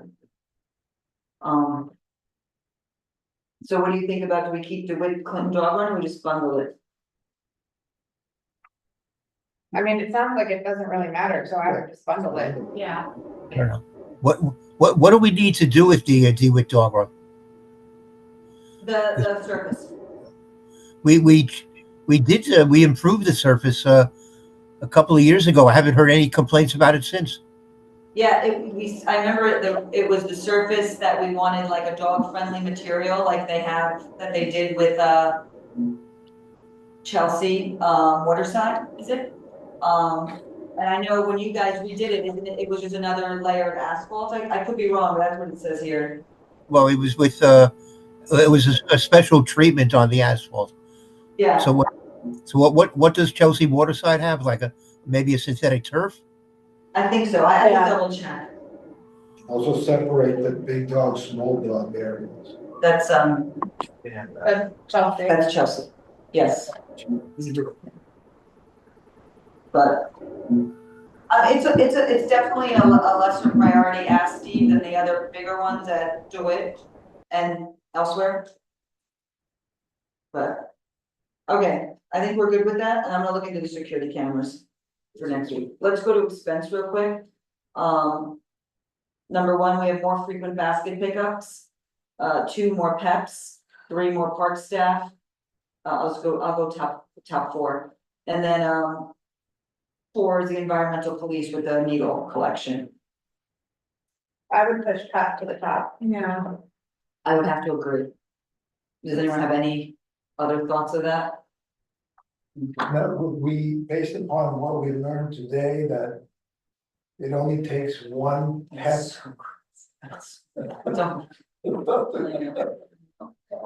Okay, more frequent basket pickups, do we still keep that as number 2 then? Or I should still keep it, do we move it to number 2? And then put parks, and just everyone goes down 1? Or are we? Hey, Steve, can you hear me? What's the reality of the environmental police? Isn't that DSNY? I don't know what you mean by that. Who are the, DSNY, sorry, it's DSNY, DSNY. I would say that reality is very slim. Yeah, but by environmental police, you mean DEP police? the DSNY, I apologize, DSNY. Oh, sanitation police. Yeah, sorry. Okay. You should have had a way worse on here. So do we just keep it then, or do you want more park staff in front of frequent I think we keep the DSNY frequent basket pickups, and I know in some of the district it has been a lot better, I think, and in others it has not. But I don't know, Katie, you might have more of an insight on that, if that should be. I mean, I don't know that basket collection has been an issue since the earlier days of the pandemic. I think it's back up to its regular cadence. It's better. I don't notice an issue. Yeah. I know Northern House gets right. How about the trash all over the? I mean, it street, too? depends the areas where you have more foot traffic. When we're talking about more DSNY basket collection, it's just, sending a truck on the 4 to 12 to empty the litter basket. So should we put more park staff on top of that? I would, yeah. And that's from someone who wants money for DSNY, but it's already there. I get it. Okay, so our expenses are gonna be, more PEPs, more park staff, more frequent basket pickups, though, you know what, let me look into that. Marissa would be able to give you. Yeah, and I know Eric was saying that he wants to do something, have more resources for sanitation in our district. I want to see what specifically his office was thinking about, because then we can evaluate it. If we are talking about litter on the sidewalks, that has absolutely nothing to do with DSNY. Yeah. That would be an outside service. That'd be more the bids, right? It would be either bids or I ACE. did, so. Well, property owners, yeah. Oh. ACE, it's a nonprofit organization that does Hires homeless, formerly sanitation. homeless. And so the council member gives discretionary funding to them to clean up in areas that don't currently have bids, like Hell's Kitchen, parts of Chelsea, by Penn Station. Okay, so, so we good with that? More PEPs, more park staff, frequent basket pickups, which I'll look into, because I know there is a sanitation ask that the council member's office was looking into. Let me see exactly what that was, so we can coincide. And then, environmental police. Steve, are you still want summer playground associates and green thumb staff?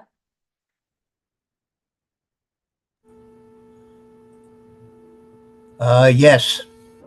Okay, and then, do you think we should move up to DSNY, the graffiti program? Graffiti Free New York, to clean up graffiti? Let's do a little bit on. We have it. I mean, all I knew was I've been calling everyone for clean up graffiti on our block forever. But- Yeah, and we'll also, didn't Eric allocate funding for graffiti removal to ACE? Yes, so. I would honestly kind of push all of the park stuff, PEP, park staff, summer playground, green thumb, DSNY collection, environmental police, or maybe DSNY collection, graffiti, and then environmental police. I don't know if summer playground, because summer playground associates should be, I don't know if we can put it. We could, before environmental, because it's more of a state, like we're telling them what is a priority in our district. And we have to tell them that syringe cleanup is a priority in our district.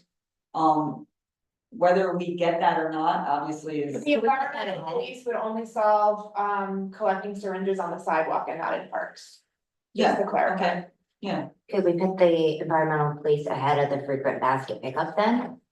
you wanna do that? I'd rather have that than, If it's about making a message, then that does make sense. Okay. And like I said, I will look into, some of the council members' asks with DSNY and just see, so more PEPs, more park staff, Syringes is number 3. More frequent basket pickups. DSNY graffiti free New York, would you want summer playground associates in front of that? I mean, Steve, what is summer playground associates, $15,000?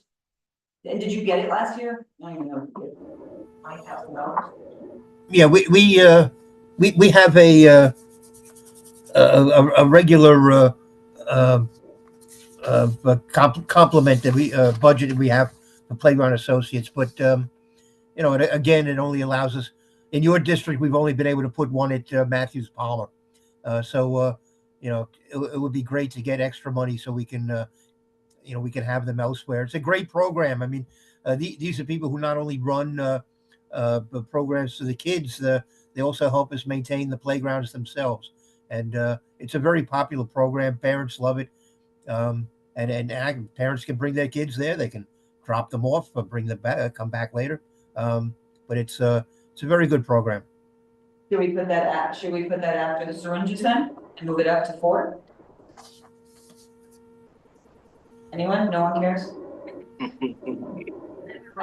Look at Steve. He's here. Steve, you're here at a good time to promote your asks. Yeah. Yeah. Well, that's why I'm hanging around. What do you think? I'm dumb? Okay, we got it. Peps, park staff, syringe police, summer playground associates, more frequent basket pickups. Again, I don't know if that's exactly it. Graffiti free New York, green thumb staff, tree pruning, and I don't know if we need to expand opportunities for e-waste. We could keep it on there. Even though every elected in the city has an e-waste. Yes, thing. they do shredding far more often than They do. waste, at least around. We could keep it on there just for, you know. Okay. Anything new? Like I said, I will definitely do with Marty when he gets back. We'll do our homework, and then if there's anything glaring we're missing, we'll bring it back to committee before anything gets to Roberta. But since Roberta is on our committee, I think it's very helpful. We're going direct from parks to OMB. We are totally, I just want to give 2 updates, you know what, just one update.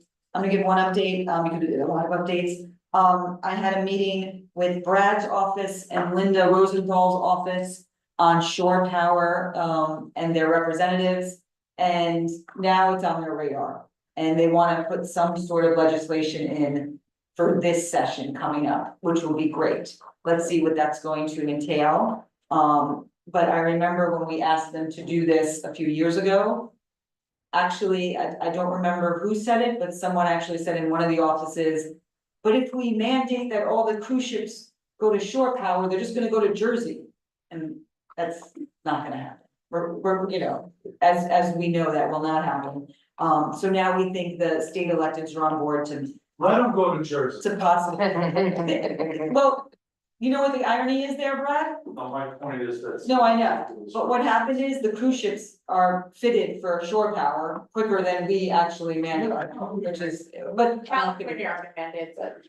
Yeah, exactly, so does, I think, so do a few others, I think there's I think Nova Scotia, I think there's a few others, oh, Miami, anyway. So that's an update, if I hear anything else, I will let you know, but hopefully we will be involved in that, you know, promoting that legislation for this next upcoming legislative year. Anyone else, Brad, go ahead. Madam Chair, I spoke to State Senator Brad Williams at our big meeting, and I asked him, I said, you know, Brad, we have a Waterfront Park Trust that's part of what you do with the state. And it's embarrassing. Which part? That we have no green technology whatsoever.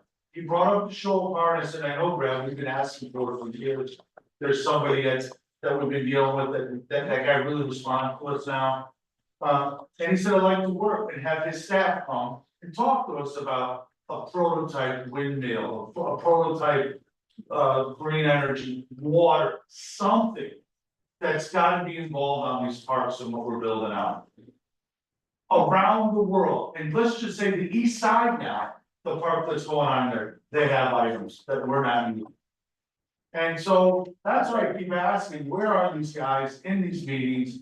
Because I'm not, you know, he gave us our cell number, and you have it, I'm not gonna call and be like, what are you doing? I'm gonna go to the staff. Yeah, And I feel, I really would like to kind of push some of this forward a little bit this I'm with you year. on the green energy and the. And he said he's on board and he wants to help.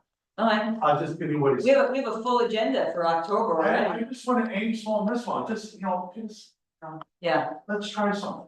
You know, Yeah, I we fought for the city bikes, I think that was a pilot program, we want a pilot program. That's all we want. I agree. I think Brad's staff will be receptive to that too, if we have. It'd be great to see it. So no letters, right, guys? Right. You're welcome. A motion to adjourn? Second? Great, okay. Guys, thank you for a good meeting. Like I said, we're gonna revisit some of this stuff next month, but it was good to see everyone. Thank you very much. Oh, Sally, thank you. Steve, thank you for staying on so late. I wanted to ask Matt how Leo is doing. He's doing great, third grade. When I What? say. Nellie, you can shut the recording. We appreciate it, Nellie. Thank you. I mean, it's all, everything. Steve, I'll talk to you. I'll email you. Much Okay, good less night. powerful.